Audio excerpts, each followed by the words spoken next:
అందరికీ shalom. Hashem యొక్క మహాకృపను బట్టి ఈ యొక్క సమయంలో తోరా స్టడీని ప్రారంభిస్తూ ఉన్నాం. ఈ తోరా స్టడీ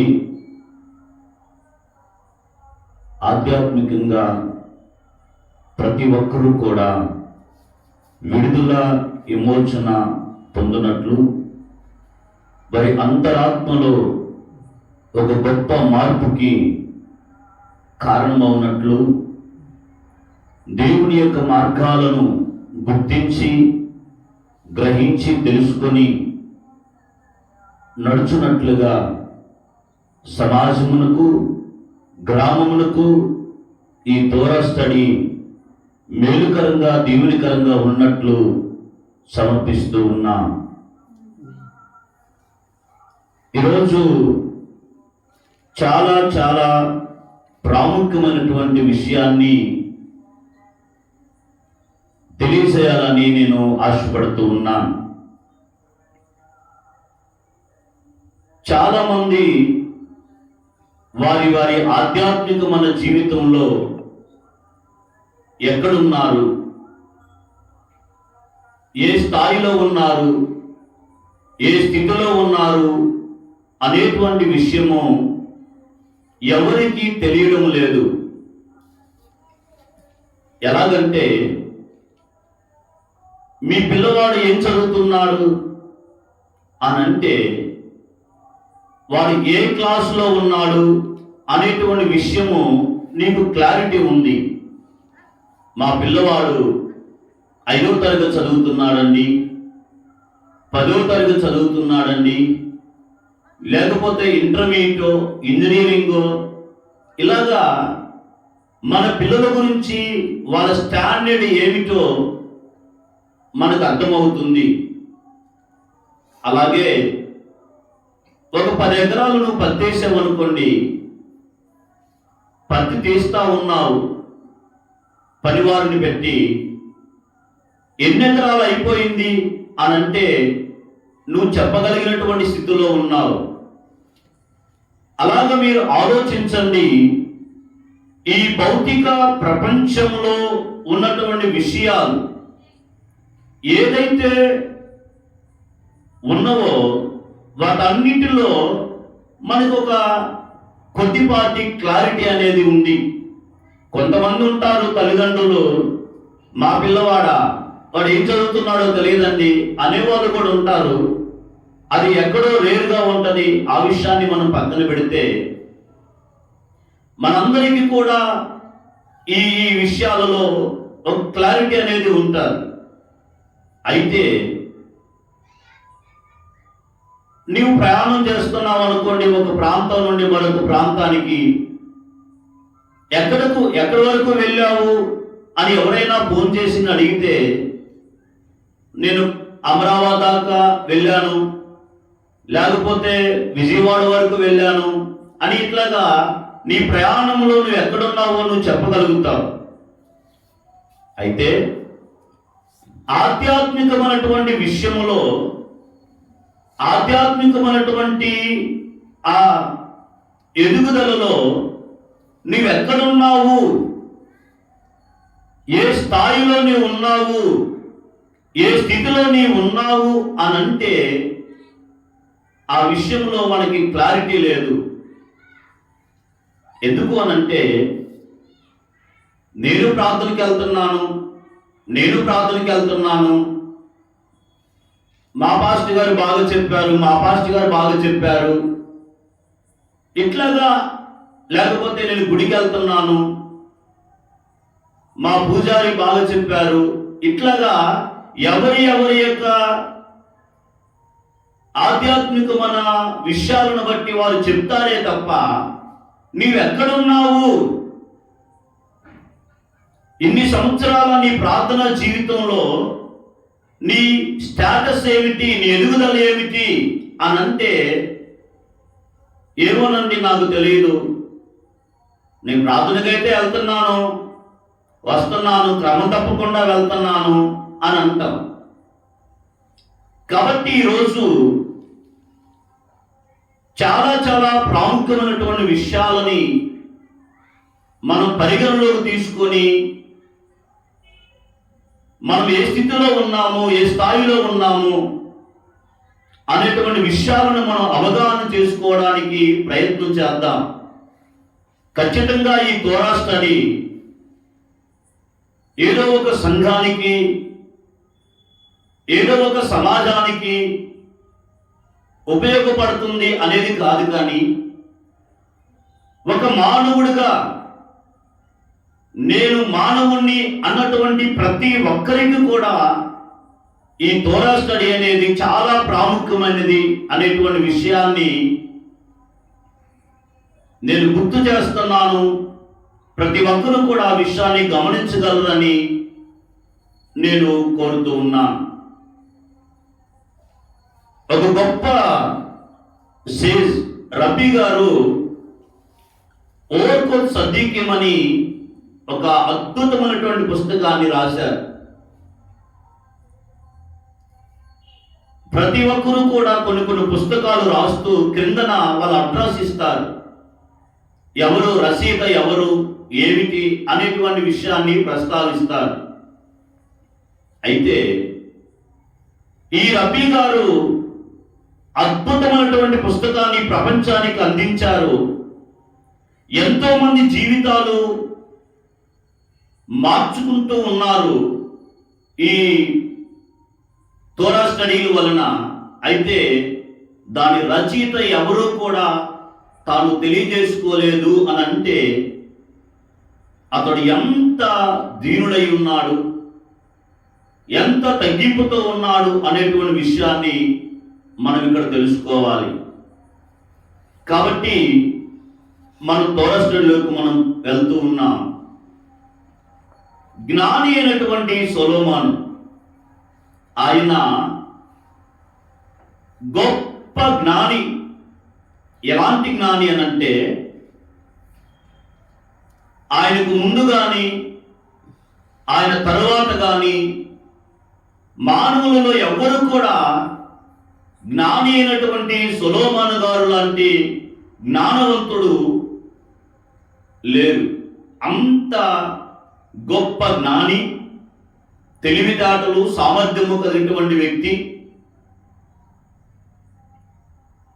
చాలా సంపన్నుడు, రాజు, ప్రపంచం మొత్తాన్ని కూడా ఏకం చేసినటువంటి వ్యక్తి, సమాధానం పరిచినటువంటి వ్యక్తి, భూమి మీద ఉన్నటువంటి జీవరాశులతో మాట్లాడగలిగినటువంటి జ్ఞానవంతుడు. ఆయన గురించి చెప్పాలంటే చాలా చాలా విషయాలు ఉన్నాయి. అలాంటి జ్ఞానవంతుడైనటువంటి సొలొమోను గారు అన్వేషించి చాలా విషయాలని ప్రపంచానికి ఆయన అందించారు. చివరికి ఆయన పుస్తకం యొక్క ముగింపులో ఆయన ఏమని మాట్లాడుతున్నాడు అని అంటే ఒకసారి మనం చూద్దాం. ప్రసంగి గ్రంథము 12వ అధ్యాయము 13వ వచనం. ప్రసంగి గ్రంథం 12వ అధ్యాయం 13వ వచనం చదవండి. ఇదంతయు వినిన తరువాత తేలిన ఫలితార్థము ఇదే అని ప్రారంభిస్తున్నాడు. అంటే అంతకుముందు చాలా విషయాలు తీసుకొని వచ్చారు ఆయన. ముగింపులో ఈ మాటలు మాట్లాడుతున్నాడు. ఏమని? దేవుని యందు భయభక్తులు కలిగి ఉండి ఆయన కట్టడలను అనుసరించి నడుచుచుండవలెను. మానవ కోటికి ఇదే విధి. విధి అంటే చట్టము అని అనుకోండి. కాబట్టి ప్రపంచంలో ఉన్నటువంటి మానవులందరికీ ఒక వర్తమానాన్ని అందిస్తున్నాను అనుకోండి. ఎవరు చెప్తున్నారు అనంటే ప్రపంచంలోనే మానవులందరిలో జ్ఞానవంతుడు, ప్రపంచంలోనే సంపన్నులందరికంటే సంపన్నుడు, ప్రపంచంలో ఉన్న వారందరికంటే ఎక్కువ సామెతలు రాసినటువంటి వ్యక్తి.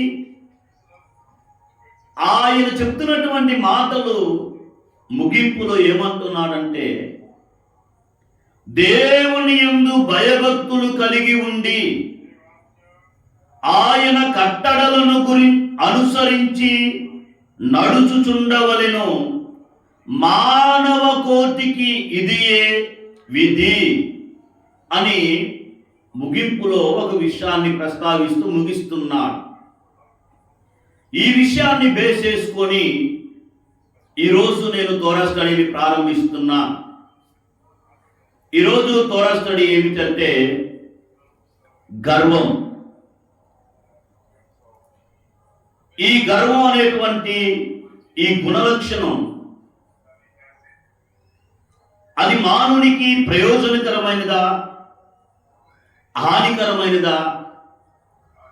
అది మానవునికి మేలైనదా, మానవునికి కీడు చేస్తుందా అనేటువంటి విషయాలను ఇక్కడ మనము నేర్చుకుంటాం.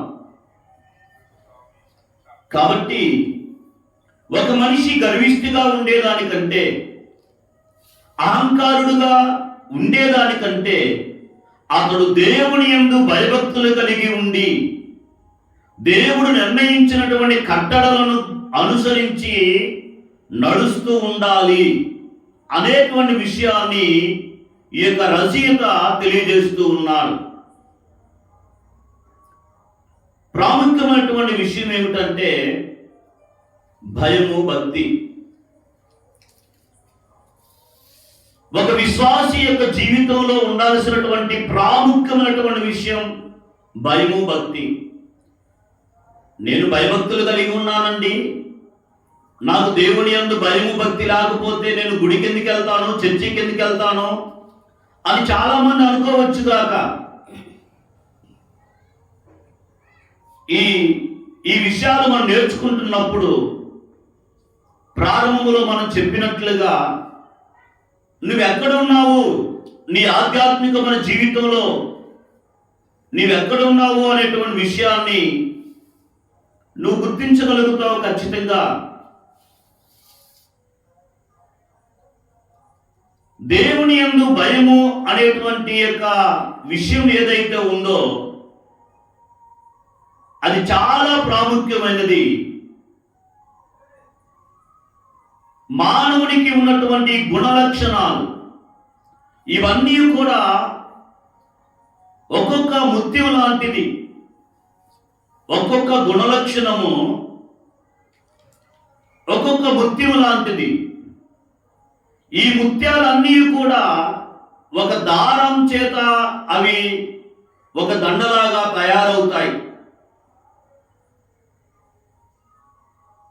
ఈ ముత్యాలు ఎన్ని నీవు కలిగి ఉన్నప్పటికీ ఆ దారానికి గనక ఈ ముత్యాలు గనక నువ్వు కూర్చకపోతే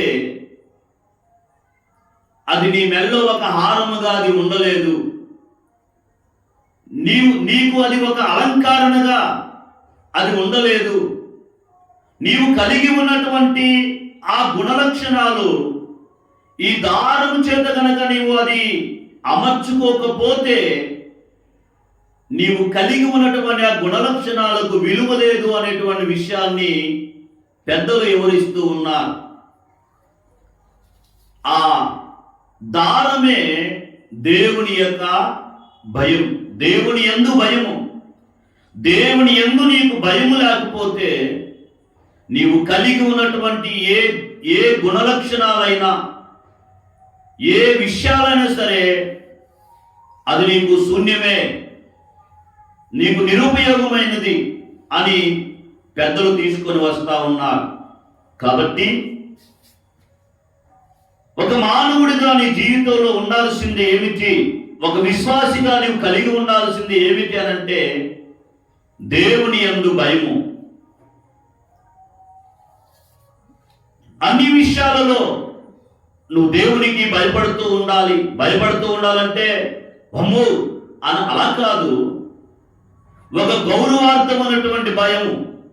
తర్వాత తీసుకొని వస్తాను అసీం సహాయంతో ఎలాగా ఆ భయం అన్నింటిది ఎలాగొస్తుంది ఏంటి అనేటువంటి విషయాలు. కాబట్టి ఎన్ని గుణలక్షణాలు నువ్వు కలిగి ఉన్నా ఈ దేవుని యందు భయం అనేది లేకపోతే నువ్వు శూన్యమే. గర్వాన్ని హీబ్రూలో గావా అని అంటారు. ప్రతి ఒక్కరూ కూడా ఈ గర్వము అనేటువంటి యొక్క గుణము నుండి వేరైపోవాలి. దీనికి చాలా చాలా దూరం అవ్వాలి మానవుడు. ఎందుకంటే అది నీ దేహానికి నీ ఆత్మకి అది క్షేమకరము కాదు. పెద్దలు చెప్తారు, ఇది గర్వము అనేటువంటి యొక్క లక్షణము, ఈ గుణము ఎలాంటిదనంటే నీ ఆత్మకు పట్టినటువంటి ఒక భయంకరమైనటువంటి వ్యాధి, ఒక క్యాన్సర్ లాంటిది అని చెప్పేసి చెప్తూ ఉన్నారు. ఆలోచించండి,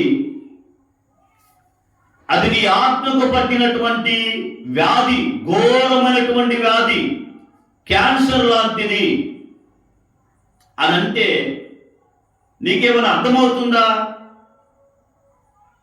నీ ఆత్మలో ఇలాంటి ఒక రోగాన్ని కూడా మానవుడు కలిగి ఉంటాడా?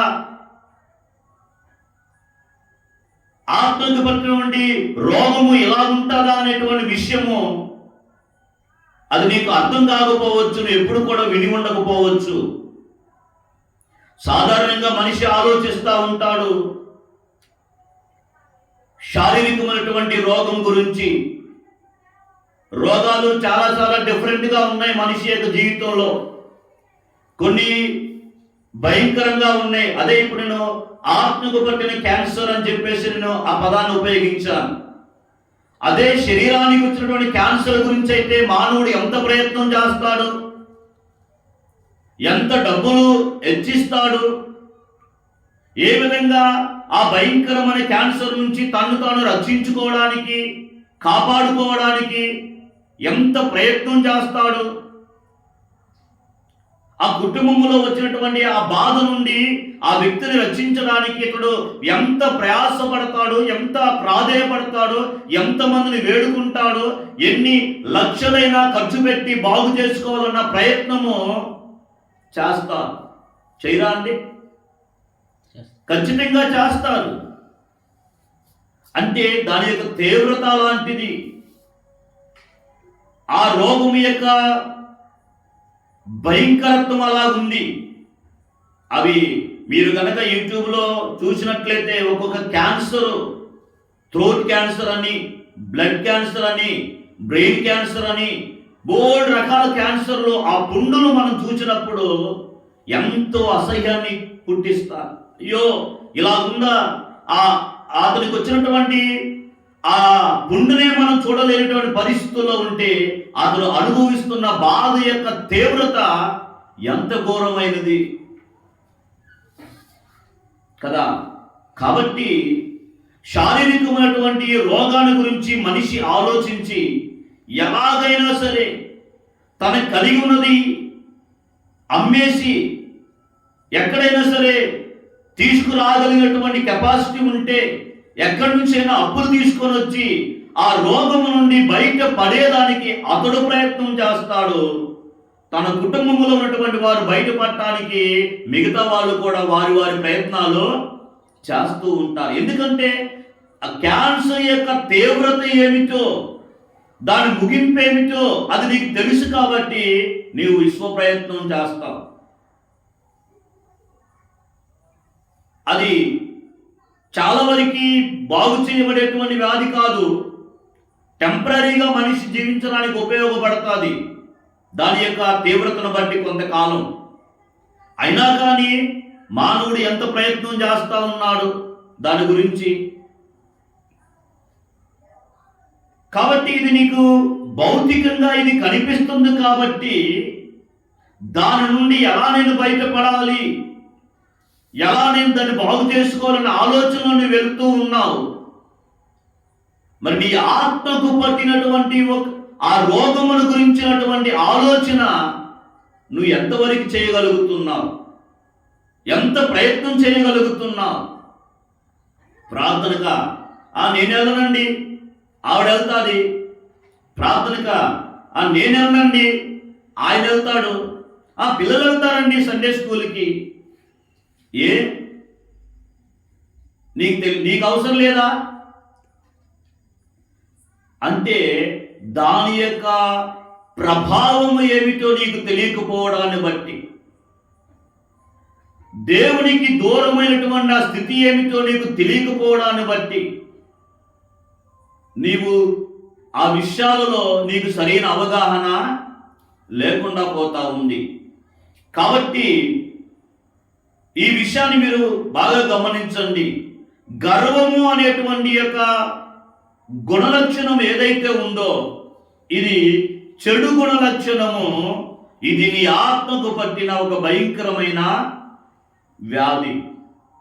దీనిని గనక నీవు బాగు చేసుకోవడానికి నీవు ప్రయత్నం చేయకపోతే, బయటికి రావడానికి నువ్వు ప్రయత్నం చేయకపోతే నువ్వు చాలా ప్రమాదములో ఉన్నావు అనేటువంటి విషయాన్ని నువ్వు గుర్తించాలి.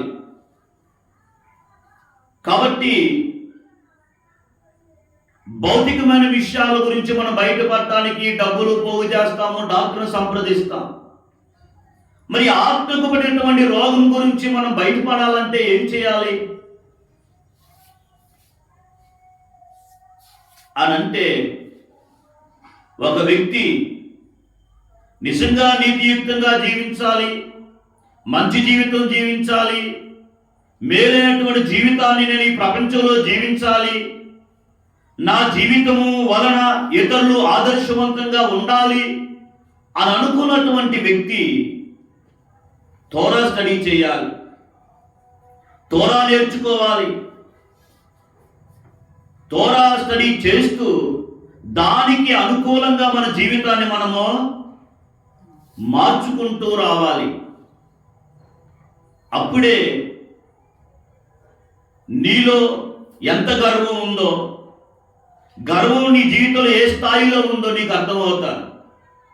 నేను బాగానే ఉన్నాను అనుకుంటాం, దాని గురించి అధ్యయనం చేస్తేనే కదా. సహజంగా డాక్టర్ దగ్గరికి వెళ్ళక ముందు ఏమనుకుంటాం, నాకు బాగానే ఉంది అనుకుంటాం. డాక్టర్ దగ్గరికి వెళ్ళిన తర్వాత కదా థర్మామీటర్ చెక్ చేసి నీకు జ్వరం ఎంత ఉందో చెప్తాడు. అలాగనే ప్రతి మనిషి కూడా బైబిల్ చదవాలి, తోరా స్టడీ చేయాలి, దాని గురించినటువంటి అంశాలు బాగా స్టడీ చేసుకుంటూ రావాలి. అప్పుడు ఆ విషయంలో అతడు ఏ స్థాయిలో ఉన్నాడో, ఏ స్థితిలో ఉన్నాడో అర్థమవుతుంది. లేకపోతే ఏ వ్యక్తి కూడా ఈ విషయాలు అర్థం కావు. అతడు ఆధ్యాత్మికంగా ఏ స్థాయిలో ఉన్నాడో అతడు తెలుసుకోలేడు.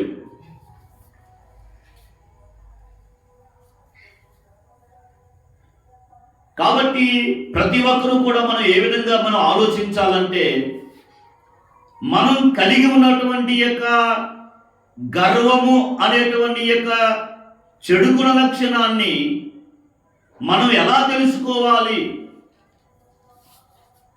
మనకి ఎలా అర్థమవుతుంది? అలాగని మన తోటి వారికి చెప్పామనుకో, నువ్వు చాలా గర్విస్తువి అని అన్నామనుకోండి, ఊరుకుంటాడా? ఏ ఒక్కరు కూడా తన యొక్క స్థితిని, తన యొక్క స్థాయిని ఏ వ్యక్తి కూడా నెగిటివ్గా మాట్లాడితే ఎవరు కూడా దాన్ని ఒప్పుకోరు. కానీ ఒక ఆధ్యాత్మికమైన జీవితంలో నువ్వు ఎదగాలనుకున్న వ్యక్తివి ఖచ్చితంగా నీ విషయాల గురించి తెలుసుకోవాలి. తెలుసుకోవాలంటే ఎలా అంటే పెద్దలు చెప్తారు, దేవుని దృష్టిలో నుంచి నీవు విషయాలు తెలుసుకోవాలి, కానీ నీ దృష్టిలో ఏది మంచిది అనేటువంటి కోణంలో నుంచి కాదు. ఏం చెప్పాను? దేవుని దృష్టిలో ఏది మంచిది, ఏది చెడ్డది అసలు దేవుడు ఏది మంచిది అంటున్నాడు, ఏది చెడ్డదని అంటున్నాడు, ఏది అసహ్యకరమైంది అంటున్నాడు, ఏది ఇది నీకు హేయము అని అంటున్నాడు, ఆ విషయాలు కదా మనం పరిగణలో తీసుకోవాలి. నాకు నచ్చితే చేస్తాను, నచ్చకపోతే చేయనంటే అది కాదు. ఒక మానవుడిగా రసీద్ ఏమంటున్నాడు, సమస్త మానవాళికి విధి దేవుని యందు భయభక్తులు కలిగి ఆయన కట్టడలు, ఆయన విధులు, ఆయన ఆజ్ఞలను అనుసరించి నడవటమే అని చెప్పడం జరిగింది. కాబట్టి దేవుని దృష్టిలో నుంచి ఈ విషయాలన్నీ కూడా మనము నేర్చుకోవాలి, స్టడీ చేయాలి. దేవుడు దేన్ని ఇష్టపడుతున్నాడో దానికి కదా నువ్వు దగ్గర అవ్వాలి. దేవుడు నిన్ను ఎలా ఉండమంటున్నాడు, ఎలా ఉంటే నువ్వు బాగున్నావు అని దేవుడు చెప్పగలుగుతాడు. ఉదాహరణకి మనం చెప్తే అబ్రహాము గారిని దేవుడు ఏమన్నాడు, నా స్నేహితుడు అని అన్నాడు. ఆ దేవుడు అబ్రహాం గారు నా స్నేహితుడు అని అన్నాడు అని అంటే అబ్రహాము గారు దేవుని దృష్టిలో జీవించాడా, తన దృష్టిలో తాను జీవించుకుంటా వెళ్ళాడా అని అంటే అబ్రహాము గారు తన దృష్టికి ఏది మంచిదో అలా జీవించలేదు. దేవుడు ఏది మంచిది అని అనుకుంటున్నాడో, దేవుని యొక్క ప్రణాళికలో నేను ఇలా ఉండాలని దేవుడు నిర్ణయించాలని ఆయన భావించాడో ఆ విధంగా తాను తన ప్రవర్తనని సరి చేసుకుంటూ మార్చుకుంటూ రావడాన్ని బట్టి కదా ఒక సమయం వచ్చినప్పుడు అబ్రహాము నా స్నేహితుడు, దావీదు నా హృదయానుసారుడు అని ఇలా ప్రవక్తల గురించి దేవుడు మాట్లాడటం జరిగింది. అందుకనే ప్రతి ఒక్కరు కూడా దేవుని దృష్టిలో నుంచి మనము నేర్చుకోవాలి, స్టడీ చేయాలి అని చెప్పేసి పెద్దలు మనకు తీసుకొని వస్తున్నారు. దేవుడు ఇది నీకు హేయమైనది, ఇది నీకు ఉండకూడదు అని అంటే దాని నుండి పక్కకు రావాలి. దానితోనే నీవు సహవాసం చేస్తూ దానిలోనే నేను ఉంటూ నేను దేవునితో ఉన్నాను, నేను దేవునిలో ఉన్నాను, నేను దేవుని కొరకు పాటలు పాడుతున్నాను, నేను దేవుని యొక్క ఉపదేశాలు ఉపదేశిస్తున్నాను, లేదా నేను ఒక విశ్వాసిని, ఒక సింగర్ని, ఒక పాస్టర్ని అని ఇలాగ మనం చెప్పుకుంటూ పోతే దేవుని ప్రణాళికలో నీవు లేకుండా ప్రయోజనం ఏమిటి? ఓటర్ లిస్ట్లో నీ పేరు లేదు, నీవు లైన్లో నిలబడ్డావు దేనికి? ఓటేయడానికి. నీవు వచ్చేసరికి చాలా పెద్ద లైన్ ఉంది. ఓకే, నేను లైన్లో ఉన్నానని చాలా గంటలు వెయిట్ చేశావు. దేనికోసం? ఓటేయడానికి. కానీ అంత సమయం వెయిట్ చేసి దగ్గరకు వచ్చిన తర్వాత నీ పేరేమిటో లిస్టులో లేదు, నువ్వు పక్కకు రా అని అన్నప్పుడు నీ ఫీలింగ్ ఏమిటి?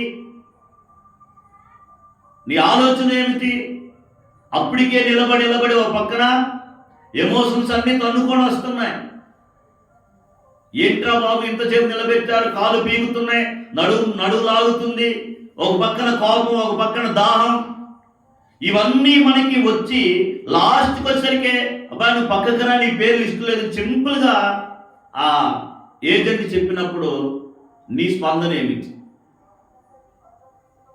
నువ్వు ఎంత అరిసినా, నువ్వు ఎంత ప్రాధేయపడినా, ఎంత గగ్గోలు పెట్టినా ప్రయోజనం ఏమైనా ఉందా? లేదు. ఎందుకు? లిస్టులో నీ పేరు లేదు కాబట్టి దేవుని యొక్క దృష్టిలో, దేవుని యొక్క కోణంలో నుంచి నువ్వు వెళ్ళగలుగుతున్నావా అనేది ఇక్కడ మనం చూడాలి. నీ ఇష్టానుసారంగా నువ్వు జీవిస్తూనే దేవుని ప్రణాళికలో ఉన్నా అంటే కుదరదు. అందుకనే మనకి కీర్తనలో ఏమన్నాడు, కీర్తన 1:1 ఏమన్నాడు చూడండి. చూడండి, దుష్టుల ఆలోచన చొప్పున నడవక పాపుల మార్గమున నిలువక అపహాసకులు కూర్చుండు చోటను కూర్చుండక అక్షేము ధర్మశాస్త్రమునందు ఆనందించు దివారాత్రము దాన్ని ధ్యానించువాడు కదా ధన్యుడు.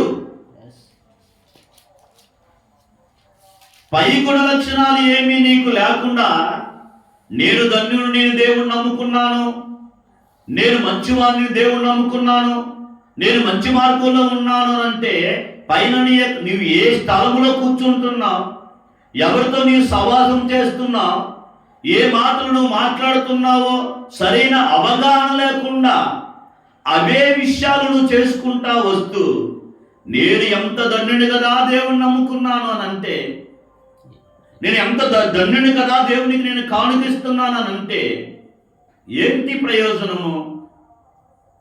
ఓటర్ లిస్టులో పేరు లేకుండా కీలో నిలబడ్డట్లే ఉంటది కదా మన యొక్క జీవితం.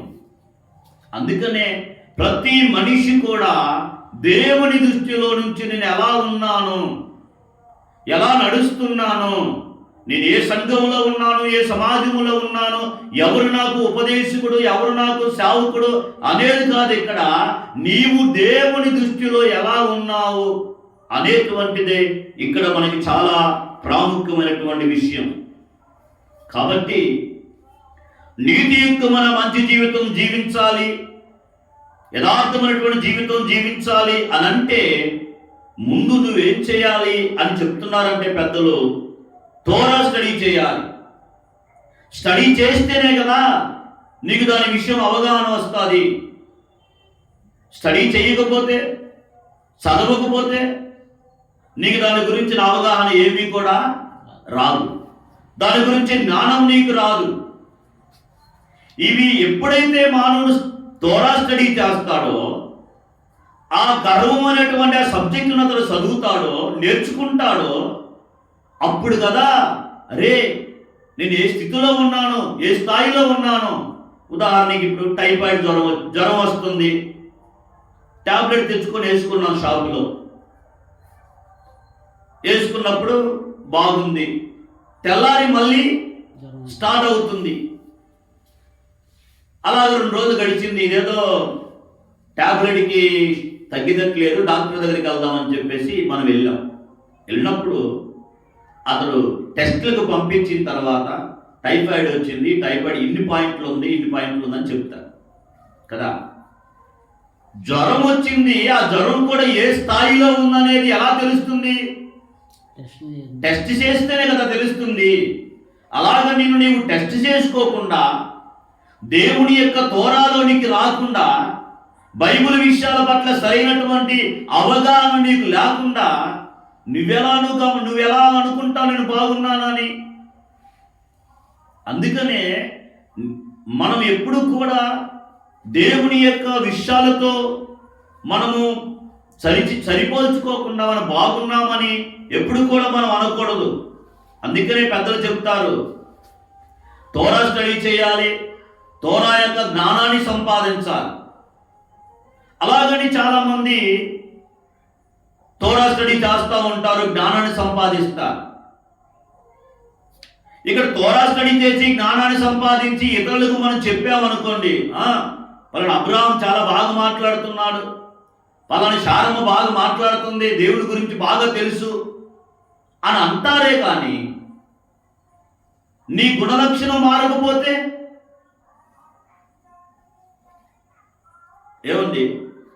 చెప్పడానికి మనం బాగానే చెప్తున్నాము, ప్రజెంటేషన్ బాగుంది, చాలా మంచి ప్రసంగం మనం చేయగలుగుతున్నాము, చాలా మంచి పాట మనం పాడగలుగుతున్నాము, ఎన్నో సంవత్సరాలుగా ప్రార్థన జీవిత అనుభవాలు నీకున్నాయి, చెప్పుకోవడానికి వెనకతల టన్ను చరిత్ర ఉంది నీకు.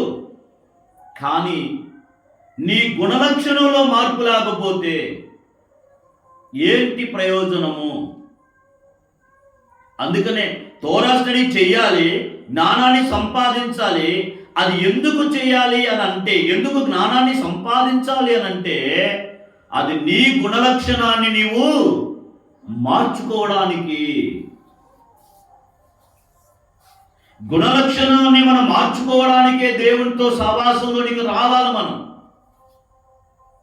మన జ్ఞానాన్ని మనము బయటికి వెల్లడి చేయడం గురించి కాదు. ఇక్కడ చాలా మంది ఇక్కడే వారు ఆలోచిస్తూ ఉంటారు. మనం చదువుకున్నట్టుగా కీర్తనలో 3 రకాల ప్రజలు అక్కడ ఉన్నప్పుడు వారితోనూ కలిసి ఉండి తోరా జ్ఞానాన్ని కలిగి ఉన్నావు, వారితోనూ కలిసి ఉండి తోరా స్టడీ నువ్వు చేస్తా ఉన్నావు, అది నీ గుణలక్షణంలో మార్పు తెస్తుందా? నీ సహవాసం అక్కడున్నావు, అది గుణలక్షణం మారలేదు నీకు. కాబట్టి ఈ తోరా స్టడీ, ఈ జ్ఞానము, ఇదంతా కూడా మనల్ని మనము బాగు చేసుకోవడానికి ఉపయోగపడాలి. నీ యొక్క చెప్పాను కదా, ఇది గర్వం అనేటువంటి యొక్క ట్రేట్ ఏదైతే ఉందో, ఈ గుణలక్షణము, ఇది భయంకరమైనటువంటి వ్యాధి. కాబట్టి ఆ వ్యాధి నువ్వు బాగు చేసుకోకుండా నువ్వు ఎన్ని ప్రయత్నాలు, ఉపయోగం లేని ప్రయత్నాలు చేస్తే ప్రయోజనం ఏంటి? ఏం చేస్తే దానికి సరైన ట్రీట్మెంట్ అవుతుంది? ఏ వైద్యము వాడితే దానికి ట్రీట్మెంట్ అవుతుంది? ఈ రోగములో ఎవరు స్పెషలిస్టు? ఈ రోగానికి ఎవరు బాగా వైద్యము చేయగలిగినటువంటి నిపుణుడు అన్న పరిశీలనతో కదా నువ్వు సంప్రదిస్తావు. లేకపోతే ఎంత బలమైన క్యాన్సర్ వచ్చినా, ఎంత బలమైనటువంటి వ్యాధి వచ్చినా డాక్టర్ గారు, ఆర్ఎంపీ డాక్టర్ గారు పిలిచి, రండి డాక్టర్ గారు ఒక సూది వేయండి, రెండు డాక్టర్ ఒక టాబ్లెట్ ఇవ్వండి అని అంటావా? నిపుణులు సంప్రదిస్తావా? పెద్ద పెద్ద వాళ్ళని విచారిస్తావా? ఎవరు ఈ వ్యాధికి, లేకపోతే ఈ ఎముకల డాక్టర్ ఎవరు, లేకపోతే కిడ్నీ డాక్టర్ ఎవరు, గుండె డాక్టర్ ఎవరు, ఎవరు ఈ డాక్టర్ల స్పెషలిస్ట్ నా దేహంలో ఉన్న అవయవాలు కానీ విచారణ చేసి తెలుసుకొని అక్కడికి వెళ్ళి నీ యొక్క వైద్యం చేయించుకుంటావా డబ్బులు ఖర్చు పెట్టి? ఎవరు స్పెషలిస్ట్ వాళ్ళ దగ్గర కదా. ఈ విషయాల్లో సరైన అవగాహన లేకపోతే ప్రాణం పోయే పరిస్థితి కూడా వస్తారు. నీ ప్రాణం నిలబెట్టుకునేటువంటి వాడుగా నువ్వు ఉంటావా లేదా అనేటువంటిది ఇక్కడ నువ్వు ఆలోచించాలి. కాబట్టి బలహీనత వచ్చినప్పుడు, రోగం వచ్చినప్పుడు మన గ్రామంలో తిరుగుతున్నటువంటి యొక్క ఆర్ఎంపీ డాక్టర్లు సంప్రదించేటువంటి స్థితి, స్థాయి ఒకటి. దానికి మించి నీ వెళ్ళినప్పుడు గ్రామాన్ని విడిచి పట్టణానికి వెళ్ళి బాగు చేసుకోవలసినటువంటి పరిస్థితి కూడా ఎలా ఉందో, అలాగే నీ ఆత్మకు పట్టినటువంటి ఆ వ్యాధి గురించి, దాని నిర్మూలన గురించినటువంటి ఆలోచన, ఆ స్టడీ, ఆ జ్ఞానం ఖచ్చితంగా నువ్వు తెలుసుకోవాలి. ఆ దిశగా నీ అడుగులు నీవు వేసుకోవాలి. అదే అంటారు, నీతియుక్తమైన మంచి జీవితం జీవించాలి, నేను ఆత్మలో ఆరోగ్యవంతుడిగా ఉండాలి, ఆధ్యాత్మికమైన జీవితంలో ఏ లోపము లేని వాడుగా నేను ఉండాలి అని అనుకుంటే నీ గుణాన్ని నువ్వు బాగు చేసుకోవడానికి ప్రయత్నం చేయి. నీ గుణలక్షణాన్ని మెరుగుపరుచుకోవడానికి ప్రయత్నం చేయి. దేవుని యొక్క మార్గంలో నడుస్తున్నా అని చెప్పుకుంటూ ఒక అవమానకరమైన పేరు నీకు, నీ కుటుంబానికి, నీ దేవునికి నువ్వు తీసుకొని రావద్దు.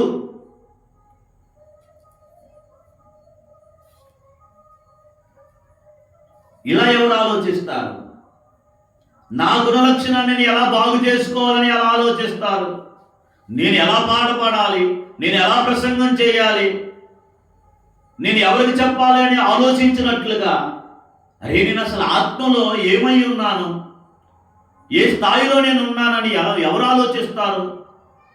అలా ఆలోచించి తన గుణలక్షణాన్ని బాగు చేసుకునే దిశలో ఎవరైతే ప్రయత్నం చేస్తాడో, ఆ దిశగా తన గుణలక్షణాన్ని ఎవరైతే బాగు చేసుకోవడానికి సకల విధాలా అతడు ప్రయత్నం చేస్తాడో, వాడు కదా, ఆ వ్యక్తి కదా ధన్యకరమైన మార్గంలో నడుస్తున్నాడు, ధన్యకరమైన జీవితాన్ని జీవించడానికి అతడు ప్రయాసపడుతున్నాడు.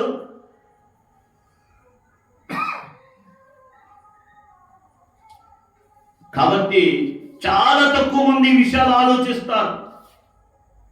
అబ్రహాం గారి గురించి మనం ఆలోచించామనుకోండి, అబ్రహాం గారు ఎంత ఫేమస్ అయ్యాడు ఈరోజు ప్రపంచంలో. అటు క్రైస్తవ ప్రపంచానికి, ఇటు ముస్లిం ప్రపంచానికి, వారందరికంటే ముందు యూదియా ప్రపంచానికి ఒక మంచి పితృడయ్యాడు. ఎలా అయ్యాడు పితృడు? డబ్బును బట్టా, ఈరోజు మన భారతదేశంలో ధనవంతులు ఎవరంటే కొంతమంది పేర్లు చెప్తారు. ఎవరు? Reliance Ambani, X and X Ambani అనో, లేకపోతే ఇంకొక అతను ఎవరు అదాని, అదాని అనో, ఇలా పేర్లు చెప్తారు. ఎలా వాళ్ళు ఫేమస్ అయ్యారు?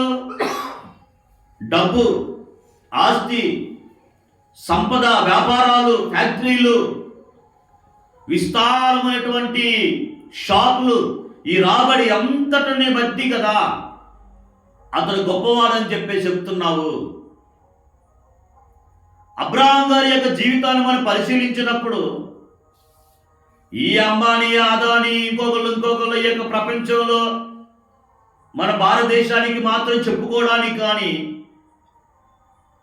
తాను ఒక దైవ స్వరూపంలో సృజించబడ్డాడని, తాను ఒక దైవానికి కట్టుబడి ఉన్నాడని, తాను ప్రపంచాన్ని దేహాన్ని విడిచిన తర్వాత నిలవబడేటువంటి ఒక సర్వోన్నతుడు ఉన్నాడన్న కోణంలో కాదు కదా అతని యొక్క ధనం, గొప్పతనం.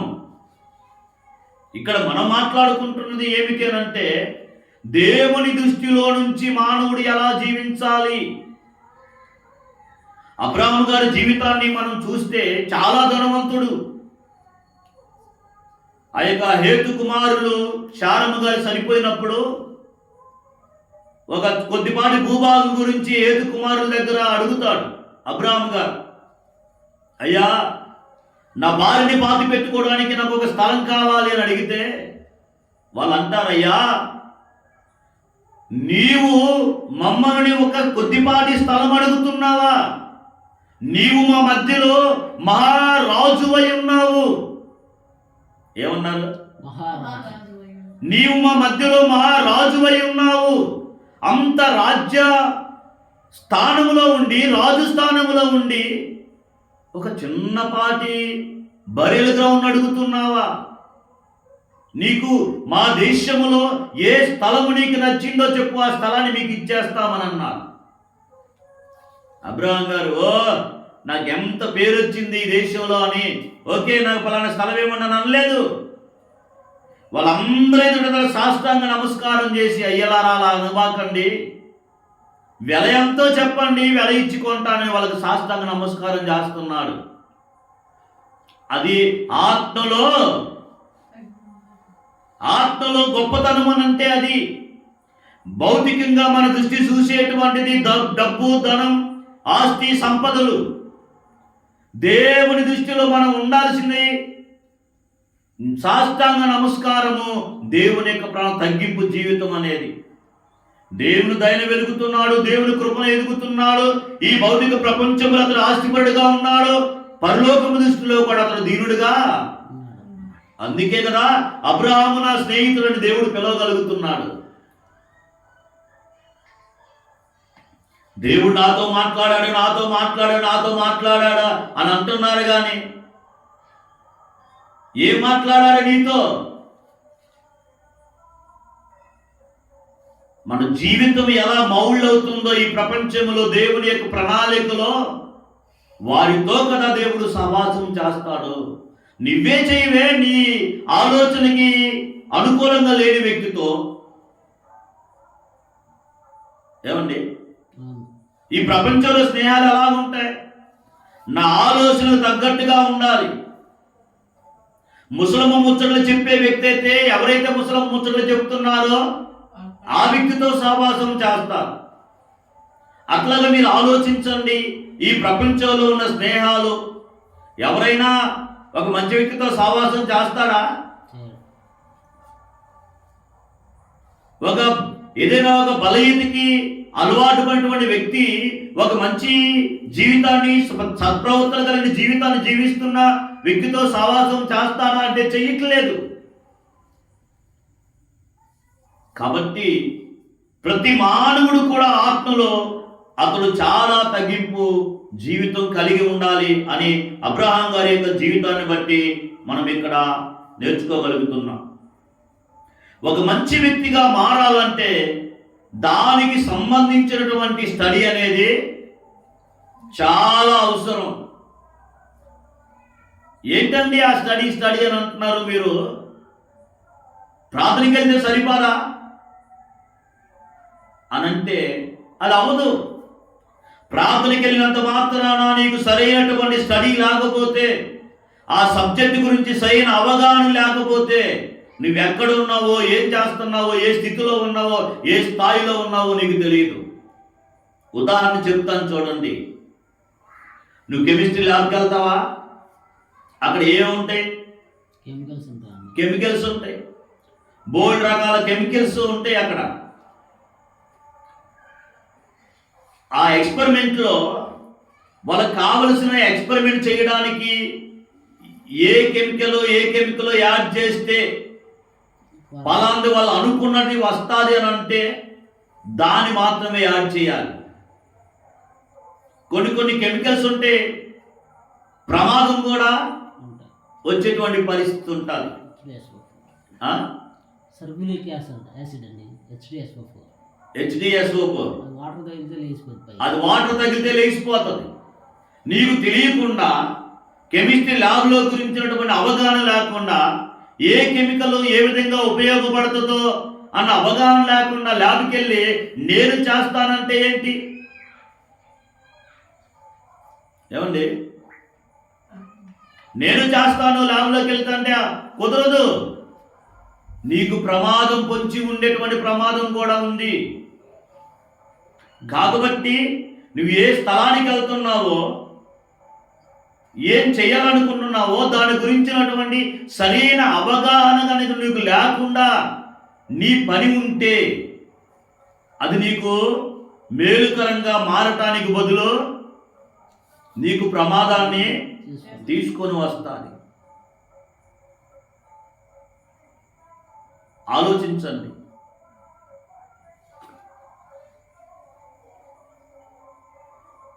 అలాగనే నీ దేహానికి ఏది హానికరమో, ఏది నిన్ను పాడు చేస్తుందో, ఏది నీ జీవితాన్ని నాశనానికి నడిపిస్తుందో అనేది ఆధ్యాత్మికమైన విషయంలో నువ్వు తెలుసుకోకపోతే, నీవు గ్రహించకపోతే ఏమండి, నీకు కూడా నాకు కూడా ప్రమాదం అనేది. ఎక్కడికి వెళ్ళాలో నీ ప్రయాణాన్ని గురించి నువ్వు నిర్ధారించుకోకుండా నువ్వెక్కడికి ప్రయాణం చేస్తావు?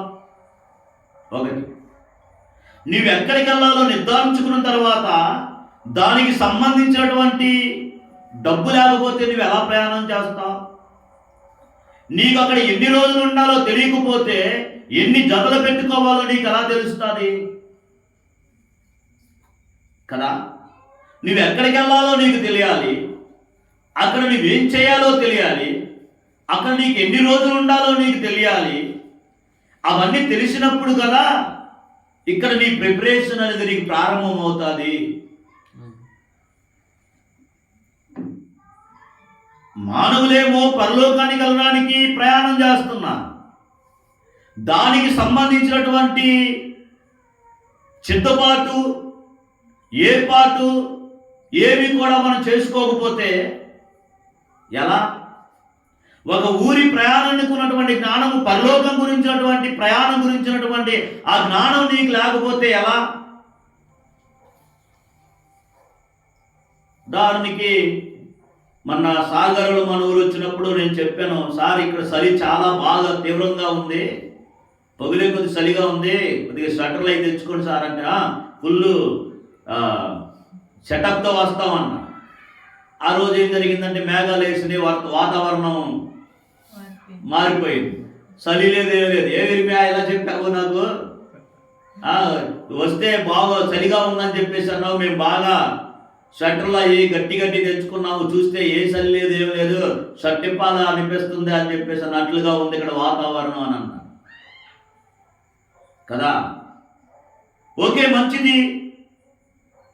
వాతావరణం మారకముందు ఎలా ఉంది? చలిగా ఉంది. నీవు సిద్ధపడి వచ్చావు కాబట్టి అవసరమైతే వేసుకుంటావు, లేకపోతే పక్కన పెడతావు. అదే నువ్వు మర్చిపోయి వస్తే, ఇక్కడ అదే చలి తీవ్రత ఉంటే అయ్యో నువ్వు చెప్పావు నేను మర్చిపోయాను, నువ్వు చెప్పావు నేను మర్చిపోయానని ఇక్కడ నుంచి ట్రైన్ ఎక్కిందాకా అదే ఉంటుందా అనే ఆలోచన. కాబట్టి నీవెక్కడికి వెళ్ళాలని టార్గెట్ పెట్టావో అక్కడికి వెళ్ళడానికి గురించినటువంటి ప్రిపరేషన్, సిద్ధపాటు, ఆ గుణలక్షణాలు ఇక్కడ నీకు కనుక లేకపోతే నువ్వు వెళ్ళాలనుకున్నటువంటి ప్లేస్కు నువ్వు వెళ్ళలేవు. ఉదాహరణకి ఒక ఎంసెట్లో మంచి ర్యాంక్ కొట్టాలి,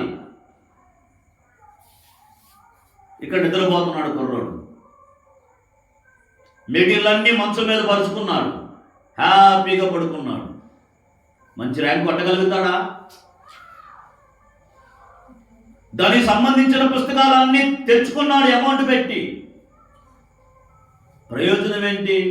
అవన్నీ కూడా జ్ఞానానికి లోపలికి రాకపోతే, చదవకపోతే, స్టడీ చేయకపోతే నువ్వు పైకి వెళ్ళడానికి నీకు ఎలా ఉపయోగపడుతుంది ఆ బుక్స్? కాబట్టి నీ ఆత్మకు సంబంధించినటువంటి విషయములలో నీవు బాగా ప్రయత్నం చేయాలి, విశ్వ ప్రయత్నం చేయాలి. విడిచిపెట్టే దేహాన్ని గురించినటువంటి జాగ్రత్త కంటే ఎక్కువగా నీ ఆత్మకు పట్టిన రోగాన్ని గురించి నీవు ఆలోచించాలి. కాబట్టి ఏది నిన్ను పాడు చేస్తుందో, ఏది నీకు హాని చేస్తుందో నువ్వు తెలుసుకోకపోతే నేనంతా బాగున్నాను, ఏం పర్వాలేదు అన్నటువంటి ఒక భ్రమలో ఉండాల్సిన పరిస్థితి వస్తుంది. ప్రార్థనకి వెళ్తున్నా, దేవుని దేవాలయం ప్రార్థనకి వెళ్తున్నానండి, బాగుందండి. ఇప్పుడు ప్రార్థనకి వెళ్ళిన తర్వాత బాగుందండి, మా అబ్బాయి చదువుతున్నాడని, మా అబ్బాయికి జాబ్ వచ్చిందని, మా అబ్బాయికి అది వచ్చిందని, మా అమ్మాయికి ఇది వచ్చిందండి, అందరం బాగున్నామండి అని. ఏ విషయంలో గురించి నువ్వు మాట్లాడుతున్నావు? రబ్బీ గారు ఇదే చెప్తున్నాడు. కాబట్టి తోరాను నేర్చుకోవడాన్ని బట్టి నువ్వు ఏ స్థితిలో ఉన్నావో, ఏ విషయాల్లో నువ్వు పాడైపోయావో, ఎక్కడ నీ ప్రయాణం వచ్చి ఆగిపోయిందో ఏంటో ఇవన్నీ కూడా నీ స్టేటస్ అనేది తెలుస్తుంది తోరా చదివితే. తోరా చదవకపోతే నీకు ఏమీ అర్థం కాదు. చెప్పేది అది నిజమా కాదా అన్న అవగాహన లేకుండా నువ్వు వెళ్ళిపోతావు. కాబట్టి ఈ విషయాలన్నీ కూడా మనం సరి చేసుకోవడానికి, సరిదిద్దుకోవడానికి, ఎంత దిగజారిపోయామో అక్కడి నుంచి పైకి రావడానికి ఖచ్చితంగా ప్రతి వ్యక్తి కూడా తోరా స్టడీ చేయాలి. నీ గుణలక్షణము యొక్క స్థాయి, ఆ తీవ్రత ఏమిటో నువ్వు తెలుసుకోవాలి.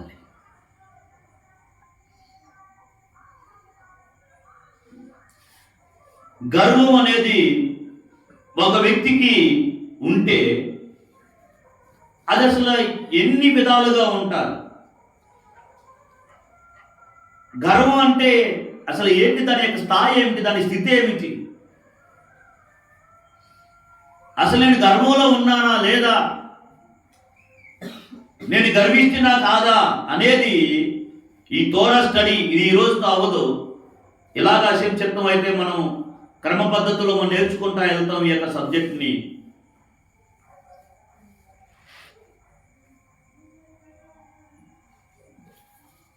గర్వము ఒక వ్యక్తిని కోపానికి నడిపిస్తుంది. ఏం చేస్తుంది? గర్వంతో ఉన్నటువంటి వ్యక్తి కోపంతో ఉంటాడు. తర్వాత గర్వంతో ఉన్నటువంటి వ్యక్తికి ఓర్పు ఉండదు.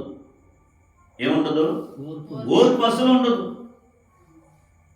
చిన్న విషయానికే ఫైర్ అయిపోతాడు, చిన్న విషయానికే కోపం వచ్చేస్తారు. అది ఎంత కోపమా, కోపం యొక్క స్థాయి అది ఇంకా ఉంది. ఒక్కొక్కరికి ఒక్కొక్క స్థాయి ఉంటుంది. కోపం అనేటువంటి ఆ గుణలక్షణం గురించి మాట్లాడుకున్నప్పుడు మనం మాట్లాడవచ్చు. కోపం వస్తే మాయ్ అంటారు కొంతమంది. కోపం వస్తే ప్లేట్లు వేసిపోతాయి. కొంతమంది కోపం వస్తే ఫోన్లు పగిలిపోతాయి, టీవీలు పగిలిపోతాయి, ల్యాప్టాప్లు పగిలిపోతాయి, ఎగిరి తనడం. ఇవన్నీ కూడా కోపం యొక్క స్థాయి. అది తరువాత. ఇక్కడ గర్వంతో ఉన్నటువంటి వ్యక్తి గురించి మనం మాట్లాడినప్పుడు, గర్వంతో ఉన్నటువంటి వ్యక్తికి ఆ వ్యక్తి తనకున్నటువంటి ఆ గర్వము కోపానికి నడిపిస్తుంది.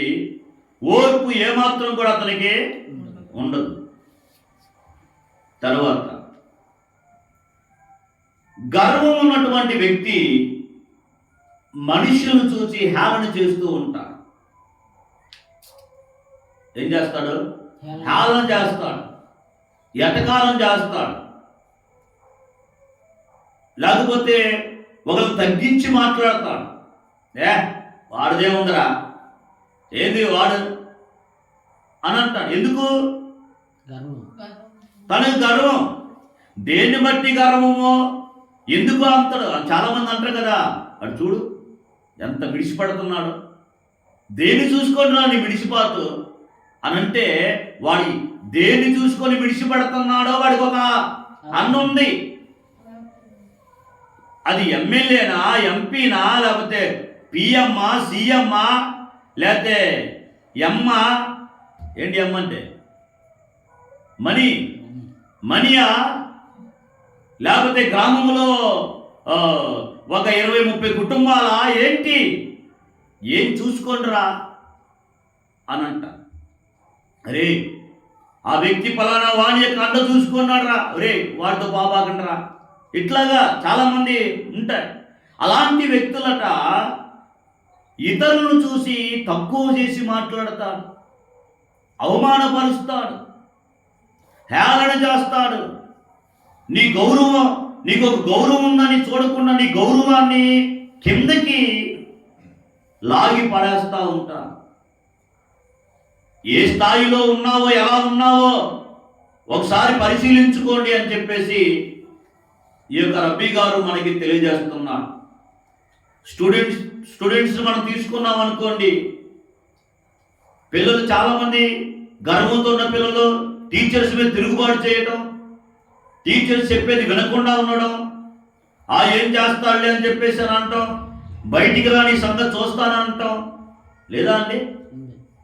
ఒకప్పుడు మనం చదువుకున్నప్పుడు, పిల్లలుగా చదువుకున్నప్పుడు మాస్టర్ వస్తే ఇంటికి వస్తున్నానంటే మనం ఊరవుతూ ఉండేవాళ్ళు. మనకి మేము చిన్నపిల్లప్పుడు కోరపాడు పంతులు గోపాలరావు గారు, వెంకటేశ్వరరావు గారు అని వచ్చేవాడు. ఆయన ఇంటింటికి తిరిగి పిల్లవాడు ఎవడున్నాడు, బడికి రాకుండా తిరుగుతున్నాడు, ఆటలాడుతున్నాడు, అందరూ ఎదిగి బడికి తీసుకొని వెళ్ళేవాడు. నిజంగా ఆయన ఉన్న టైంలో ఉన్నటువంటి విద్యార్థులు మనందరూ దండిలో. ఎందుకంటే లేకపోతే ఆడతనంలో ఆడి పొలం పనులకి వెళ్ళి అక్షరజ్ఞానం లేకుండా ఉండాల్సిన పరిస్థితి వచ్చేది. భయవేసిన వాళ్ళు ఆయన ఊళ్ళోకి వచ్చారంటే మనం ఊరి బయట కాలువ దగ్గర ఉండేవాళ్ళు. ఈ రోజుల్లో అలా లేదు. తిరుగుబాటుతనం, గద్దించడానికి లేదు, ఎందుకురా హోంవర్క్ చేయలేదు అని అనడానికి లేదు. ఎందుకంటే పిల్లలు, తల్లిదండ్రులు వీళ్ళందరూ కూడా ఎలా ఉన్నారు, మానవ ప్రపంచం అని అంటే మబ్బాయిని ఏమంటానికి లేదు. కార్పొరేట్ స్కూల్ చదవండి, చూడండి, వేలు కడుతున్నారు, మాస్టర్ సైలెంట్గా ఉండాలి, గద్దించడానికి లేదు. వాళ్ళే అడుగుతున్నారు, మేము వేలు కడుతున్నాము మా పిల్లలను కొట్టడానికా, మేము చేర్చాము స్కూల్లో అని అంటున్నారు. అని అంటే దేన్ని బట్టి ఆలోచించేయండి. ఎందుకు? గర్వంతో ఉన్నటువంటి వ్యక్తి తన ఎదురుగా ఉన్నటువంటి వ్యక్తులు ఎవ్వరు కూడా తనకి ప్రాముఖ్యమైన వారుగా చూడడు. తనకంటే అందరూ తక్కువ వాళ్ళే, నేనే పైవాడిని అన్నట్టుగా అతని యొక్క ప్రవర్తన అనేది ఉంటుంది. ఒకవేళ అలాంటి ప్రవర్తనలో కనుక మనం ఉన్నట్లయితే అది దైవ దృష్టిలో సరైనటువంటి విషయం కాదు. ఆమెతో నాకేంటిలే, వాళ్ళింటికి నేను వెళ్ళేదేమిటిలే, ఆమెతో నేను మాట్లాడేదేమిటి, అవసరమైతే ఆవిడే నా దగ్గరికి రావాలి, ఇవన్నీ ఏంటనుకుంటున్నారు? మనిషిలో ఉన్నటువంటి గర్వం యొక్క ఛాయలు. ఈ ఛాయలు క్రైస్తవ ప్రపంచంలో కానీ, మానవ ప్రపంచంలో కానీ చాలా చాలా ప్రమాదకరమైనటువంటివి ఇవన్నీ కూడా. ఎందుకంటే బైబిల్ చెప్తా ఉంది, ప్రతి మానవుడు కూడా దేవుని యొక్క సారూప్యములో ఉన్నాడు.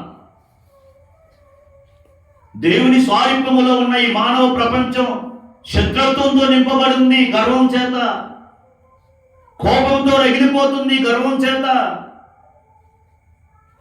ఒకరొకరు తన్నుకోవడానికి విశ్వ ప్రయత్నాలు చేస్తున్నారు గర్వం చేత. తగ్గింపు లేదు, వినయం లేదు, విధేయత లేదు. చెప్పుకోవడానికి ఎంతో హిస్టరీ ఉంది క్రైస్తవులుగా, అలాగే దేవుని నమ్ముకున్న బిడ్డలుగా అని మనం చెప్పుకోవడానికి.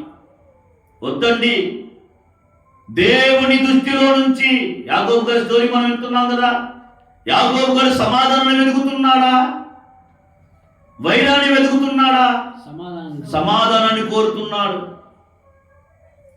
కాబట్టి గర్వం యొక్క ఛాయలు ఒకవేళ నీ జీవితంలో ఉన్నాయేమో, ఏ రూపకంగా ఉన్నాయేమో. ఒకరింటికి వెళ్ళాల్సిన అవసరం నాకు లేదు, అదే గర్వం నీకు.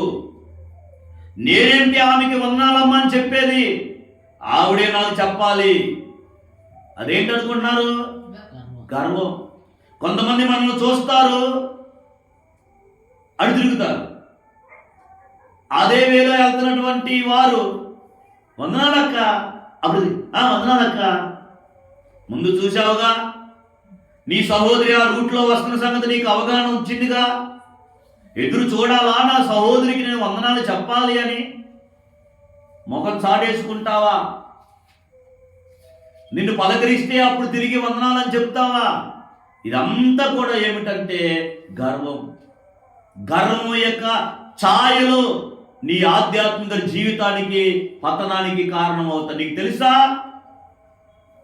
అదే పెద్దలు ఇలాగా తీసుకొని వస్తా ఉన్నారు. ఆలోచించండి, ఇలాంటి గర్వం మనిషికి ఉండాలా, ఉండకూడదా? ఏమంటారు? చాలా ప్రమాదం ఇది. ఇలాంటి గర్వం మనిషికి ఉండకూడదు. ఎప్పుడైతే అయ్యో నిజమేనా, ఇది కూడా గర్వమేనా, చాలా ఉన్నాయి, ఒకటొకటి మనం తీసుకొని వస్తాం. ఇది కూడా గర్వమేనా, అయ్యో నేను ఈ స్థితిలో ఉన్నానా అని ఒకవేళ అని అనుకొని ఈ విషయాల పట్ల సరైనటువంటి అవగాహనతో నేను ఎలా నేర్చుకొని గర్వం నుంచి బయటపడాలి, నేను ఏం నేర్చుకోవాలి, ఏ స్టడీ చేస్తే ఈ విషయాల్లో నాకు సరైనటువంటి జ్ఞానం వస్తుంది, అవగాహన వస్తుంది అని ఆలోచించుకొని ఈ విషయాలన్నింటిలో నుంచి నువ్వు చెక్ చేసుకుంటా ఉండాలి. ఏదైనా మనం మంచి విషయాలు మనం విన్నామనుకోండి, అదిగో నీకే చెప్తున్నాడు పాస్టర్ గారు అని మనల్ని మనం చూసుకోకుండా వాళ్ళకు ఇదిగో నీకే చెప్తున్నాడు చూసావా అని అంటాం. ఎవరికి తోరా స్టడీ? నాకు తోరా స్టడీ, నీకు తోరా స్టడీ. నీవు బాగున్నావు అనుకొని వేరే వాళ్ళకి చెప్తున్నట్లుగా మనమే ఫీలింగ్ ఇవ్వాల్సిన అవసరం లేదండి. ప్రతి మనిషి చెక్ చేసుకోవాల్సిందే, ప్రతి మనిషి ఆలోచించుకోవాల్సిందే ఈ విషయాలని. ఈవిల్ ఇంక్లినేషన్ నిన్ను అలాగ మోసపుచ్చి నిన్ను భ్రమలో ఉంచి ఎదుటి వారి యొక్క తప్పులను చూపించే విధంగా చేస్తుంది. అది కూడా ఒక రకంగా గర్వమే. నిన్ను నువ్వు బాగు చేసుకోకుండా ఎదుటివారు అనారోగ్యంలో ఉన్నారని నువ్వెలా చెప్తావు? అలా నువ్వు చెప్పావనంటే ఒక సామెత ఉంది మనకి, ఏంటది? అది కాదు, పచ్చ కావరంలోడికి లోకం అంతా పచ్చగానే ఉంటుంది. కళ్ళద్దాలు మనం పెట్టుకున్నాం అనుకో, తెల్ల కళ్ళద్దాలు పెట్టుకున్నాం అనుకో క్లారిటీగా ఉంటుంది. నల్లద్దాలు పెట్టుకున్నాం అనుకో కళ్ళజోడు అంతా నల్లగా ఉంటుంది. అంటే ఇక్కడ ఏంటి, అంత నల్లగా ఉందా? మనం దేనిలో నుంచి చూస్తున్నాము, దాని ద్వారా ప్రపంచం మనకు కనబడుతుందా? ఒకరోజు ఒక అతను కిటికీ దగ్గర నుండి రోజు ఆ పక్కింటి వైపు చూస్తాడట. ఆ పక్కింటి వాళ్ళు బట్టలు ఉతికి ఆరేసుకున్న తర్వాత అదే బట్టలు చూసినప్పుడు నల్లంగా ఏంటే మురికి కనిపిస్తుంది. రోజు ఈవిడికి అసలుకి బట్టలు ఉతకడం రాదేమో, ఏంటి ఏమో సరుపు ఆడుతుంది, ఎన్ని సరుకులు పెడతాదో అని గమనిస్తున్నాను, ఈమెకు బట్టలు ఉతకడం రాదు కావాలా, మరి మురిగిపోకుండా ఎందుకు ఉతుకుతుంది ఈవిడ అని ఇతడు రోజు ఆలోచిస్తున్నారు. రోజు అదే పద్ధతిలో మా ఆవిడ చూడు ఎంత బాగా ఉతుకుతుందో, రిండేసిందో, సర్ఫెక్సల్ వేసిందో, టైడ్ వేసిందో, ఇంకేంటి ఎన్ని ఉన్నాయో బట్టలు వాష్ చేయడానికి. ఇంతకుముందు నిర్మా సోప్ అని వచ్చేది, నిర్మా సరుపు ఇలాంటివి వచ్చాయి. వానిష్ ఆ? వానిష్ పోనీలే ఎన్ని ఉన్నాయో కదా. ఇవన్నీ వేసి మా ఆవిడ బాగా ఉతుకుతుంది. నేను ఇన్షర్ట్ వేసుకొని టక్ వేసుకొని బయటికి వెళ్తుంటే సూపర్ ఉన్నామని అంటున్నారు.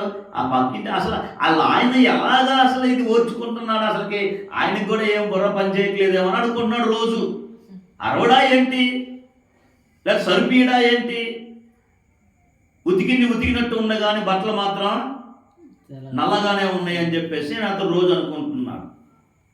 ఒకరోజు వాళ్ళ ఆవిడ ఏం చేసిందంటే కిటికీ శుభ్రంగా తుడిచిందంట. అద్దం శుభ్రంగా తుడిచింది, చాలా నీట్గా తుడిచింది. ఆమె కూడా మంచి సరిపేసి శుభ్రంగా తుడిచింది. తెల్లారి ఆయన అదే ప్లేస్లో ఉండి అటువైపు చూశారు.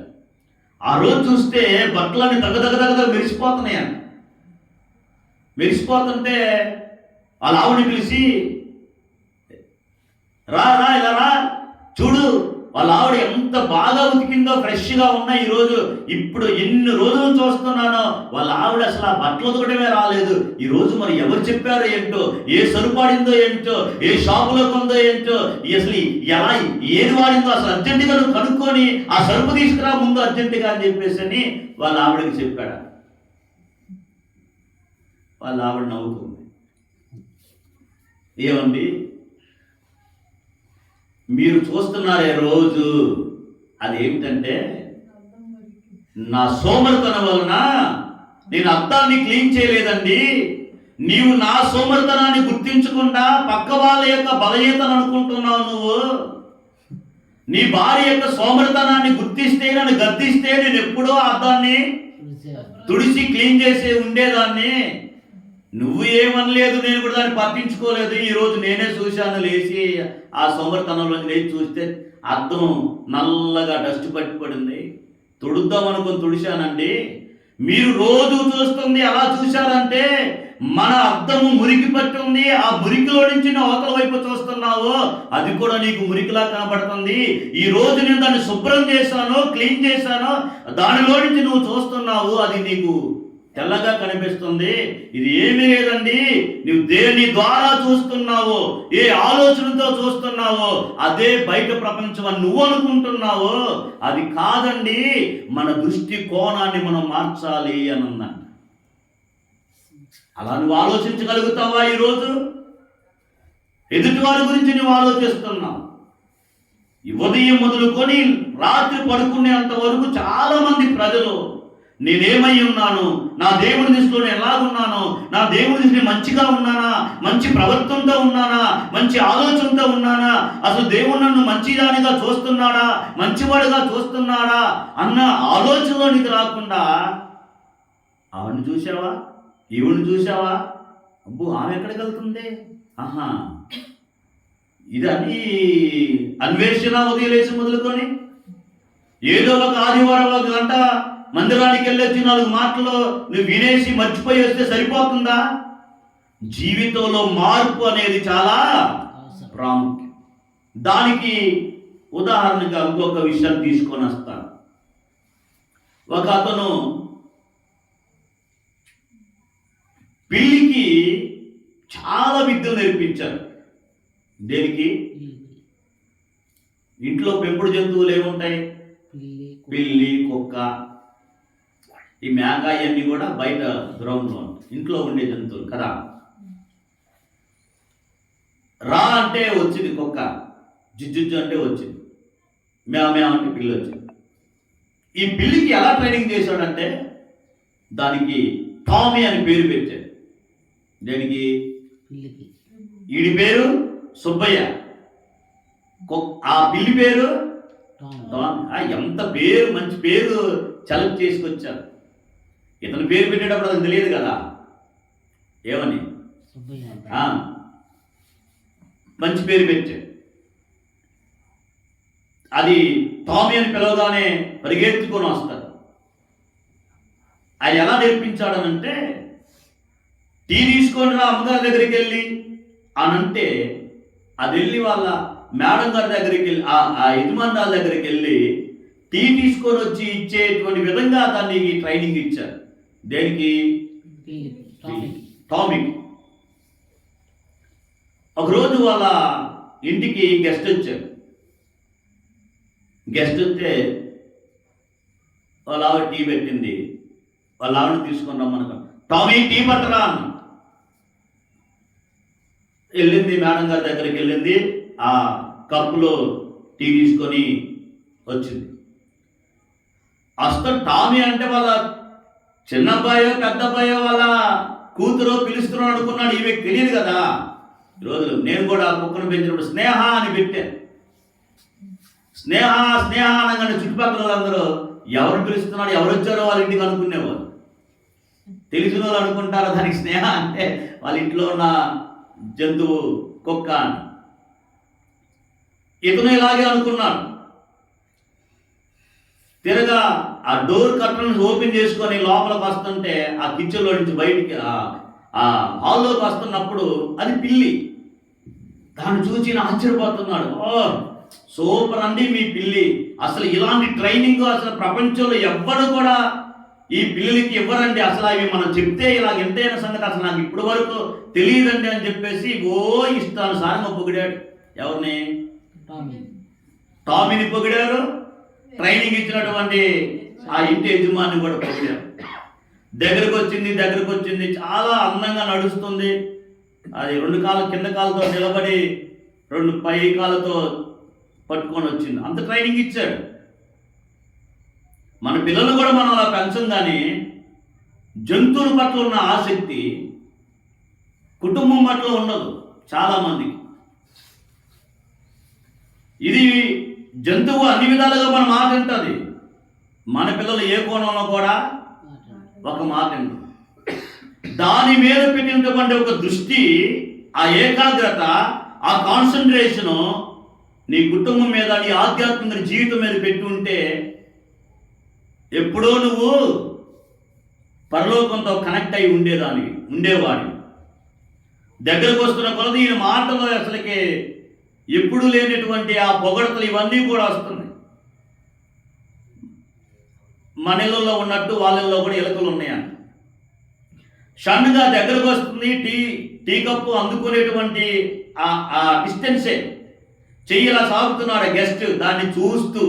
ఈ లోపల ఆ పిల్లి, ఆ టామీ ఆ కళ్ళ ముందుగా ఒక ఎలుక టపటపడ కూడా పరిగెత్తుతుంది. అది కూడా నేర్పించాడు. దేన్ని? ఎలుకను ఎలా పట్టుకోవాలి, దాన్ని నేర్చే ఉంది. దానికి మళ్ళీ ట్రైనింగ్ కూడా ఎంత స్పాట్లో, ఎంత స్పీడ్లో దాన్ని పట్టాలో కూడా నేర్పించాడు ఆ యజమాని. యాంతనే ఇదేం చేసిందంటే ఆ గెస్ట్ టీ కప్పు అందుకునే లోపల, ఈ యజమాని టీ కప్పు అందుకునే లోపల టాక్కను వదిలేసింది, పరిగెత్తుకుంటూ వెళ్ళి ఆ ఎలుకను పట్టేసింది. ఎంత చాకచక్యం అనేది.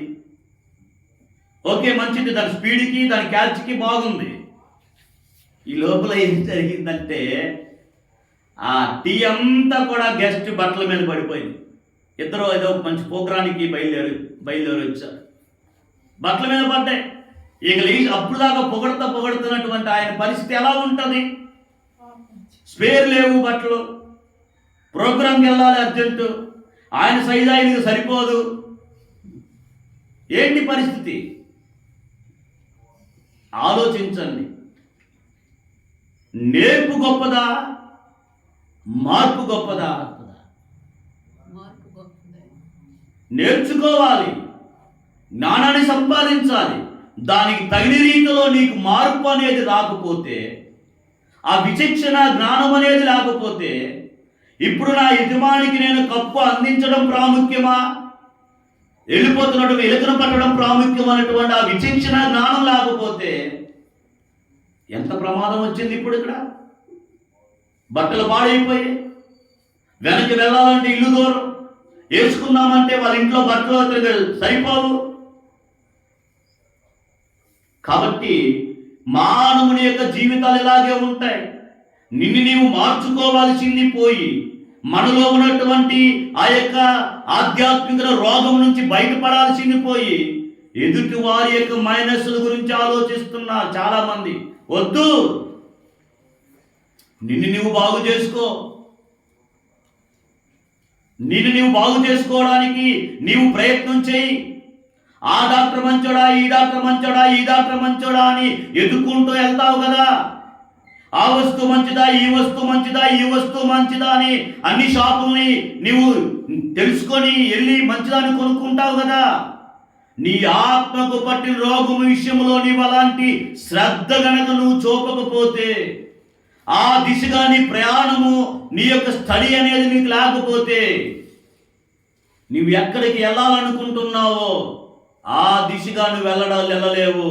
వేరొక విధంగా నువ్వు వెళ్ళిపోతున్నావు అనేది నీవు ఇక్కడ గుర్తుపెట్టుకో.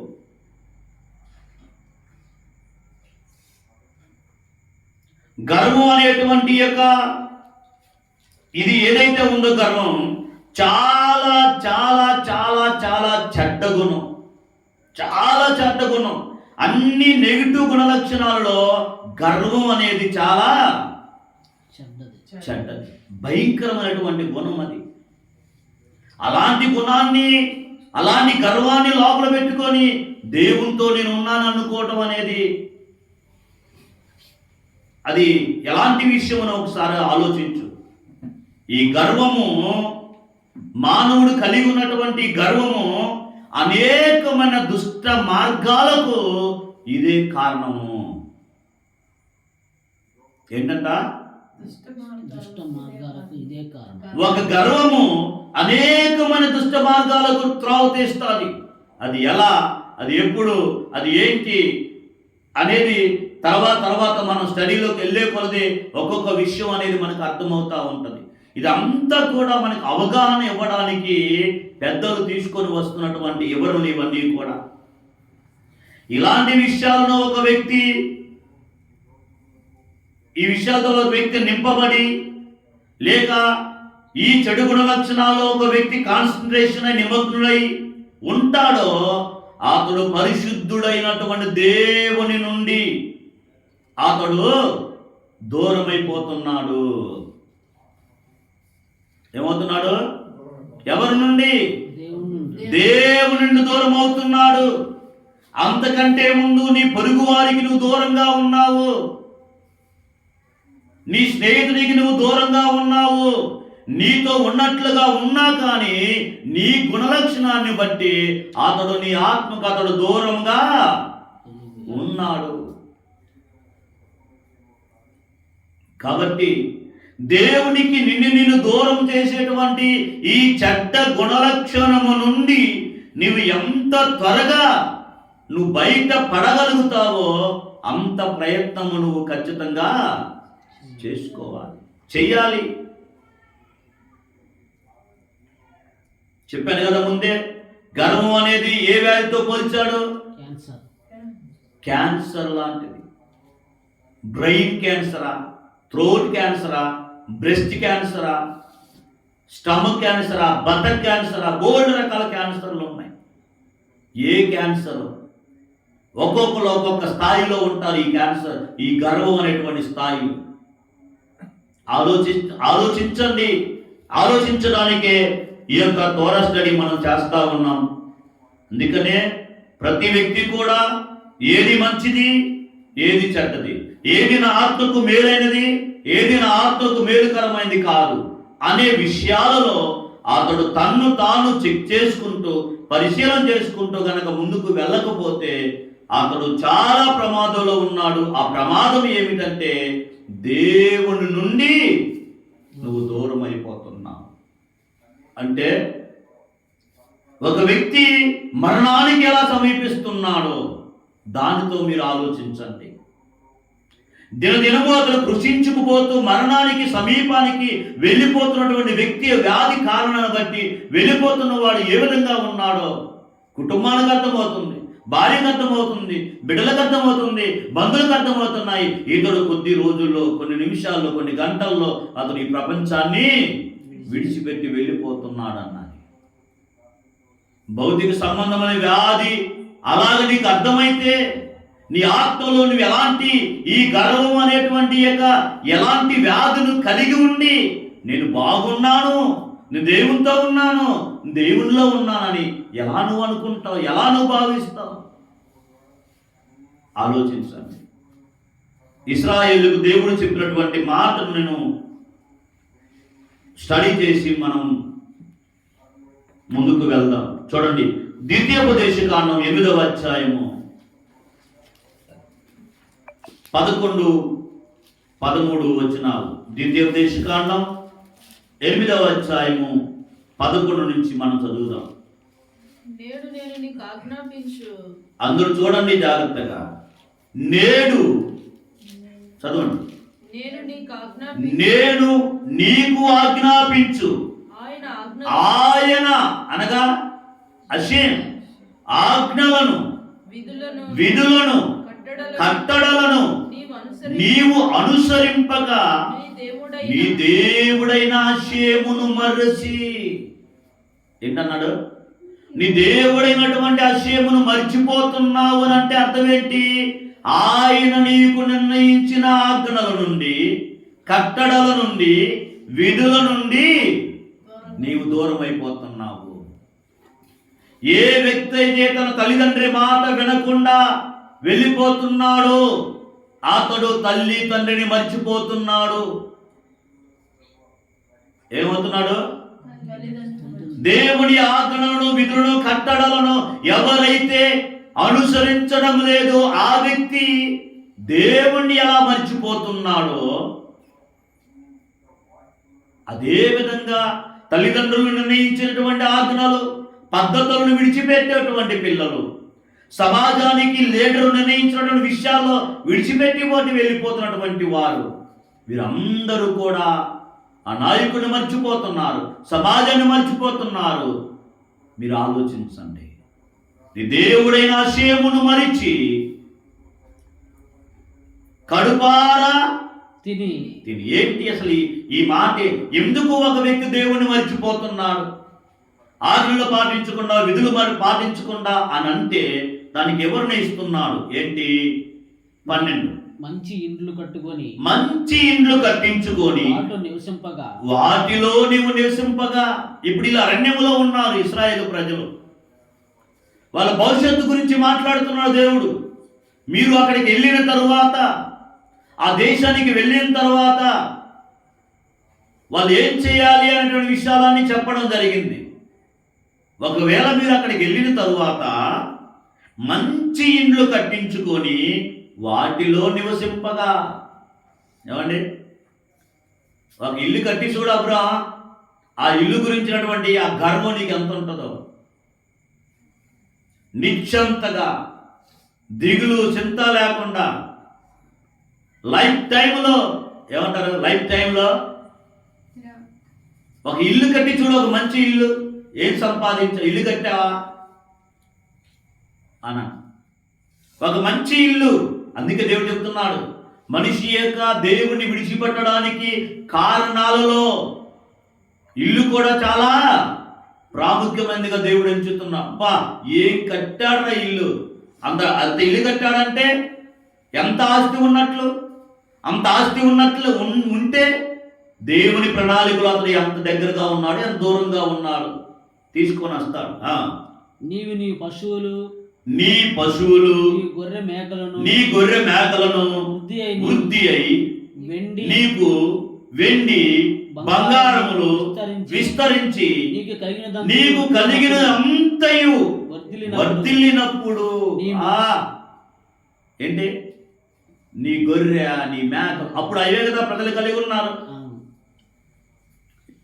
నీ గొర్రె, నీ యొక్క మేకలు వృద్ధి అయి వెండి బంగారము నీకు విస్తరించి ఉన్నప్పుడు 5 ఏళ్ళకి ఒక ఏళ్ళు ఉంగరం పెట్టావంటే పర్వాలేదురా, కొద్దిగా కష్టపడో ఇష్టపడి ఉంగరాన్ని చేసుకున్నాడు అనుకోవచ్చు. ఏం పడి? కష్టపడి ఇష్టపడి ఒక ఉంగరం చేసుకున్నాడు అనుకుంటే బాగుంది. కష్టపడ్డాడు, ఏం చేసుకోవాలో అర్థం కాల. 5,000కి 5 ఉంగరాలు తొడిగారు. సరిపోవట్లేదని ఈ 5,000కి 5 ఉంగరాలు తొడిగాడు. ఏంటి? నిన్ను చూసినప్పుడు మెల్ల చైన్ ఉందా? ఓ ఏం పేదామా, చైన్ ఉంది.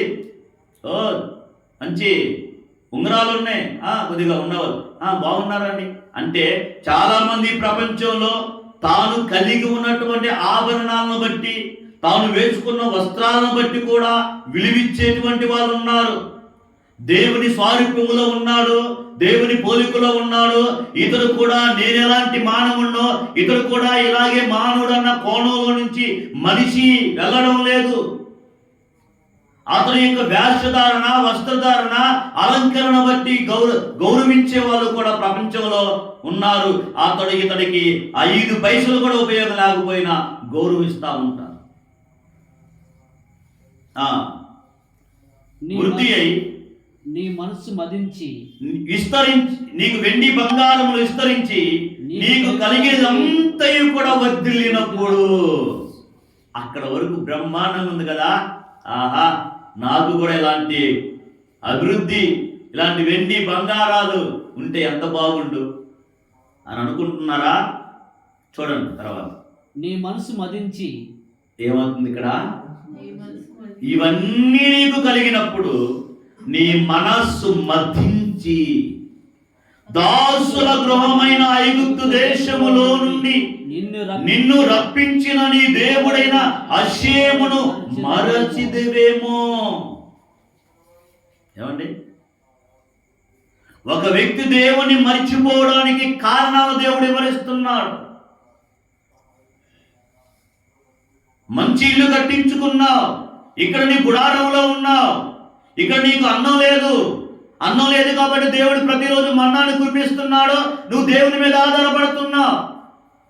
ఇక్కడ నీకు గర్వం ఎందుకుంటది? మంచినీళ్ళు కావాలంటే నీకు ఒక బావి నీతో వాళ్ళు నడుస్తుంది అరణ్యంలో. పగలు మేఘస్తంభము, రాత్రి అగ్నిస్తంభం. నీకు ఏ మాత్రం దిగులు చింత లేదు అరణ్యంలో. దేవుడు అలా పోషిస్తున్నాడు.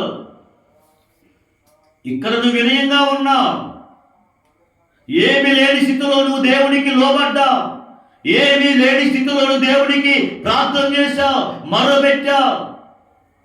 అయ్యా నా స్థితి ఇది, నాకు ఫలాన్ని కావాలి, ఫలాన్ని ఇవ్వండి అన్నావు. ఏడుస్తున్నా కాబట్టి, పేదరికంలో ఉన్నా కాబట్టి, దీనుడుగా ఉన్నావు కాబట్టి దేవుడు నిన్ను హెచ్చించడం మొదలుపెట్టాడు. నీ దీనత్వాన్ని బట్టి దేవుడిని హెచ్చించడం మొదలు పెడితే నువ్వు హెచ్చించిన కొలది నీకు మనస్సు మదించి, ఏమన్నాడు ఇక్కడ? మనసు మదించి దాసుల గృహమైన ఐగుప్తు దేశములో నుండి నిన్ను రప్పించిన నీ దేవుడైన అషేమును మరిచిదవేమో. నీ ప్రారంభపు స్థాయిను మర్చిపోతున్నావు గర్వంతో. నువ్వు ఏ స్థితిలో నుంచి పైకి వచ్చావో నీకు అర్థమవట్లా. ఒకప్పుడు నీ తండ్రి ఎవరు, ఒకప్పుడు నీ స్థితి ఏమిటి, ఈ రోజు కలిగి ఉన్నావలే ఒక మంచి గృహం. ఒకప్పుడు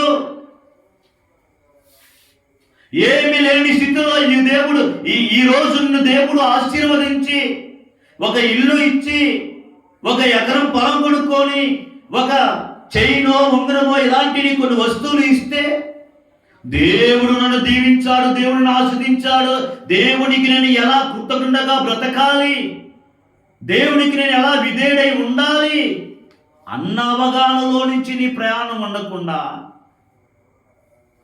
నేనెళ్ళనండి దేవుని దగ్గరికి, ఒకప్పుడు వెళ్ళేవాడిని కదండి, ఇప్పుడు తేలిక లేదండి, కుదరటం లేదండి. ఆలోచించండి. నీ ప్రారంభపు స్థితిని మర్చిపోయి వెళ్ళిపోతావేమో. అందుకనే 17వ వచనంలో అంటున్నాడు చూడండి, అషేము.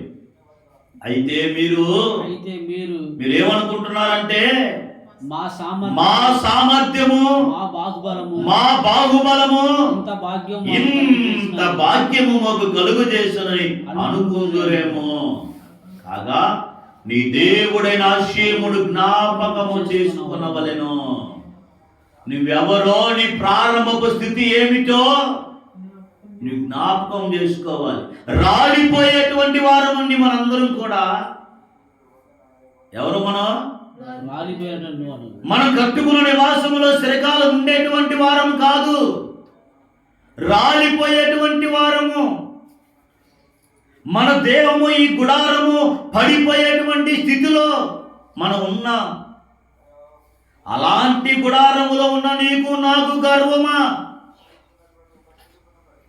మన మనసు మదించడమా? కలిగి ఉన్నది ఏది కూడా మనతో రాదే. మనం కలిగి ఉన్నటువంటి ఇష్ట వస్తువులన్నీ మనతో రావే. అలాంటి వాటిని బట్టియా నీ పొరుగువాడు నీ దృష్టికి తక్కువవాడుగా కనిపిస్తున్నాడు. నీతో రాని నివాసము, నీ గృహము, దాన్ని చూచా నీ పొరుగువాడి యొక్క పేదరికములో ఉన్నటువంటి ఆ పూరి పాక నీకు ఇబ్బందికరంగా మారుతుంది. నో, నీ ఏ స్థాయిలో ఉన్నా, ఏ స్థితిలో ఉన్నా, నీవు చెప్పాల్సింది ఏమిటంటే, దేవుడు నన్ను దీవించాడు, దేవుడు నన్ను ఆశీర్వదించాడు, దేవుడే నాకు తోడై ఉన్నాడు, దేవుడే నాకు ఇదంతా కూడా ఇచ్చాడు, నాదంటూ ఏమీ లేదు అన్న భావనతో, నీ కలిగి ఉన్న వస్తువులతో, నీ కలిగి ఉన్న సంపదతో ఇతరులకు మేలు చెయ్యడానికి నీ గుప్పిలు నిప్పుతావు చూడు. అది కదా దేవుడు నిన్ను దీవించాడు అని నీ దీవెనలో నీ పొరుగువానికి నీవు ఆదర్శవంతుడిగా ఉండేటువంటి ఆ కార్యము. అందుకు కదా దేవుడు నిన్ను దీవించాడు. నీవు గర్వపడి మదించి దేవుణ్ణి కూడా విడిచిపెట్టి నీ పొరుగువాడు తక్కువగా చూడటానికి ఆ దేవుడు నీకు ఎన్ని ఇచ్చాడు? నీకు కలిగి ఉన్న దానితో నీవు నీ తోటి వారికి సహాయకరంగా ఉండడానికి. అందుకని దేవుడు తోరా ఇచ్చినప్పుడు, ఇజ్రాయేలు ప్రజలకి భూభాగాలు ఇచ్చినప్పుడు, వారి పంటలు వేసినప్పుడు వారికి ఏం చెప్పాడో దేవుడు తెలుసా? నీవు కోత కోసేటప్పుడు పరిగా చేతుల నుంచి వెన్ను రాలిపోతుంది తెలుసా? రాలిపోదా? రాలిపోతుంది. రాలిపోయినప్పుడు ఇంతకు ముందు ఎవరు ఏరుకునేవాళ్ళు? విధవరాలు ఏరుకునేవాళ్ళు, పేదవాళ్ళు వచ్చి ఆ పరిగ ఏరుకునేవాళ్ళు. ఇప్పుడు పేదవాళ్ళకి అవకాశం లేదండి. ఒక పక్కన గూడేస్తానే ఉంటారు, యజమానురాలు వెన్నులు ఏరుతానే ఉంటారు. పేదవాడు వచ్చి చూసేదానికి పొలమంతా ఖాళీ. ఆలోచించండి. నీవు బ్రతకడం కాదు, నీతో పాటు నీ పొరుగువాడు కూడా బ్రతకాలన్న భావనతో ఉన్నవాడు కదా దేవుని యొక్క గుణలక్షణాలు కలిగి ఉన్నవాడు. నేను బ్రతికితే బాగుండు, నేనుంటే చాలు, నాకుంటే చాలు అనుకున్నవాడు గర్విష్టి. ఆ గర్విష్టి దేవుని ప్రణాళికలో ఉన్నవాడు కాడు. అతడు ఈ ప్రపంచాన్ని విడిచిపెట్టిన తర్వాత ఏది కూడా తనతో రాదు. మనతో రాని వస్తువుల మీద ప్రేమ పెంచుకొని మనతో దేవుని పోలికలో ఉన్న మన పొరుగువానితో మనం చూపించేటువంటి ఆ గర్వం, ఆ అహంకారం, అది ఏదైతే ఉందో అది మంచి గుణ లక్షణమో కాదు. పిల్లలు పెద్దవాళ్ళని గౌరవించాలి, బానిస యజమాని గౌరవించాలి. ఈ గౌరవాలన్నీ కూడా ప్రతి భక్తికి ఉండాలి. అందుకనే తోరా ఇచ్చినప్పుడు ఇజ్రాయేల్ పరిపాలిస్తున్న రాజుకు కూడా దేవుడు తోరానికి ఒక పేపర్ ఇచ్చాడు, ఒక తోరా యొక్క ఆజ్ఞలు ఇచ్చాడు. రాజు ఎలా ఉండాలి? ఓ నేను రాజుని కదా, వీళ్ళందరూ నా మనిషిని కదా అనుకొని నీ ఇష్టానుసారంగా నువ్వు ప్రజలను పరిపాలించడానికి గురించి కాదు. రాజు కూడా ఒక క్రమశిక్షణ, ఒక పద్ధతి. దేవుడే నాకు అధికారం ఇచ్చాడో, దేవుడు నాకు ఇచ్చిన అధికారాన్ని దేవుని ప్రజలుగా ఉన్నటువంటి వారిని నేను ఎలా పరిపాలించాలి, ఎలాంటి బాధ్యత దేవుడు నా మీద పెట్టాడో అన్న జ్ఞానంతో కదా నీవు ప్రజలను పరిపాలించాలి. అమాయకుడని, పేదవాడని, ధనికుడని, చదువుకున్నవాడని, చదువు లేనివాడని, భాగ్యవంతుడని, భాగ్యం లేనివాడని, మనవాడని, తనవాడని, పొరుగువాడని, మన కులమని, మన కులస్తుని కాదని ఇదా నువ్వు ఒక అధికారిగా నువ్వు చూపించాల్సిన ఆ స్థాయి. తోరా అలా చెప్పట్లేదండి. రాజు ఏం చేయాలో దేవుడు తోరాలో చెప్పాడు. అధికారి ప్రజల పట్ల ఎలా ప్రవర్తించాలో తోరా చెప్పింది. ఇలా ఎవరి అధికారములో వారు అలా జీవించడాన్ని బట్టి ఇజ్రాయేల్ యొక్క దేశం అనేది ఎస్టాబ్లిష్ అవుతుంది.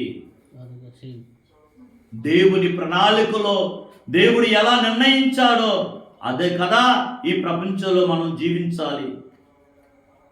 ఒక మంచి ఇల్లు కట్టించుకోలేని వాడు నీకు తక్కువ వాడుగా ఉన్నాడా? 10 ఎకరాలు పొలం కొంటే పొలం లేని వాడు నీకు తక్కువ వాడుగా ఉన్నాడా?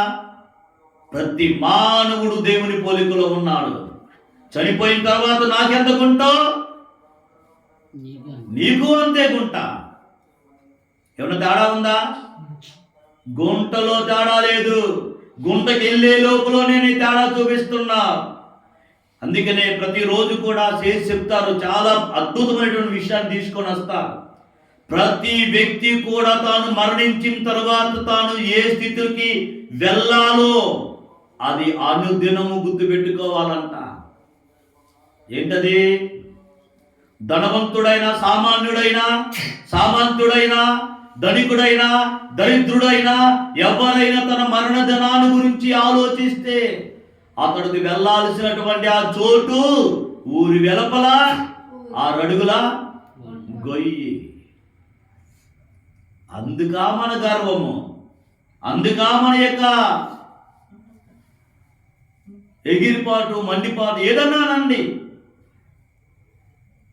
కాబట్టి అందుకే చెప్తున్నా, గర్వము చాలా చాలా చెడ్డ గుణ లక్షణము. ఇది భయంకరమైనటువంటి క్యాన్సర్ లాంటిది. నీకు నీ ఆత్మకు అది ఏ స్థాయిలో ఉందో నీకు అర్థం కాకపోతే చాలా ప్రమాదం, ఆధ్యాత్మికమైన ప్రమాదం పొంచి ఉంది. ప్రార్థనకి వెళ్ళాను, వచ్చాను, నేను మునిగాను, లేచాను అన్నదానిలో లేదండి. ఇదంతా నీ గుణలక్షణాలను మార్చుకునే దానిలో ఉంది. అందుకనే భక్తుడు అంటాడు, క్రియలు లేని విశ్వాసము మృతము. అంటే చనిపోయింది అన్న. నాకు విశ్వాసం ఉంది, అది గొప్పదనుకుంటున్నా. నీకు క్రియలు లేకపోతే, మంచి క్రియలు లేకపోతే, మంచి గుణలక్షణాలు లేకపోతే నీ విశ్వాసము అది మృతము, అది చచ్చిపోయింది అని అన్నాడు. కాబట్టి మంచి గుణలక్షణాలను పెంపొందించుకోవడానికి ప్రతి ఒక్కరూ కూడా పాటుపడాలి. నాకు నేను పాటుపడాలి, ఈ మాటలంటే నువ్వు పాటుపడాలి, నీ కుటుంబం పాటుపడాలి, ప్రపంచాన్ని విడిచిపెట్టి వెళ్ళాలి, నన్ను సృజించిన నా దేవుని దగ్గరికి వెళ్ళాలి అని అనుకుంటున్న ప్రతి ఒక్కరూ కూడా మతంతో సంబంధం లేకుండా ఈ గర్వము అనేటువంటి ఈ చెడ్డ గుణలక్షణం నుంచి బయటపడడానికి ప్రతి ఒక్కరూ కూడా విశ్వ ప్రయత్నము చేయాలి. అదే ఈ యొక్క రాత్రి మనం ప్రారంభిస్తున్నాం. ఈ గర్వాన్ని హీబ్రూలో గావా అని అంటారు. చాలా చాలా విషయాలు ఇందులో మెన్షన్ చేసుకుంటా వస్తాడు. గర్వం యొక్క లక్షణాలు ఏది గర్వం అనబడుతుంది అని ఒక్కొక్కటి ఈ క్లాసులు మనం వింటున్న కొలది అసలు నేను విశ్వాసినేనా, నేను నిజంగా దేవునితో కనెక్ట్ అయి ఉన్నానా, దేవుని యొక్క నడిపింపులో నేను ఉన్నానా లేదా అనేటువంటి విషయాలు మనకు అర్థమవుతాయి. ఆ రోగం పరీక్షలోకి వెళ్తేనే కదా రోగం యొక్క స్థితి ఏ స్థాయిలో ఉందో ఏంటో, బాగుపడే స్థితిలో ఉందా ముదిరిపోయిందా అనేది అర్థమవుతుంది. కాబట్టి నేర్చుకుందాం. అశం సహాయం బట్టి మనకు సమయం ఉన్నప్పుడల్లా మనం ఇలాంటి విషయాలు మనం త్వర స్టడీ చేస్తాం. అందరికీ షలోమ్. అశం మిమ్మల్ని అందరినీ కూడా దీవించి ఆశీర్వదించి ఈ గర్వం అనేటువంటి ఒక భయంకరమైనటువంటి వ్యాధి నుంచి మీరు బయటపడటానికి దేవుడు మీకు ఈ త్వర స్టడీ ఉపయోగకరంగా ఉండునుగాక.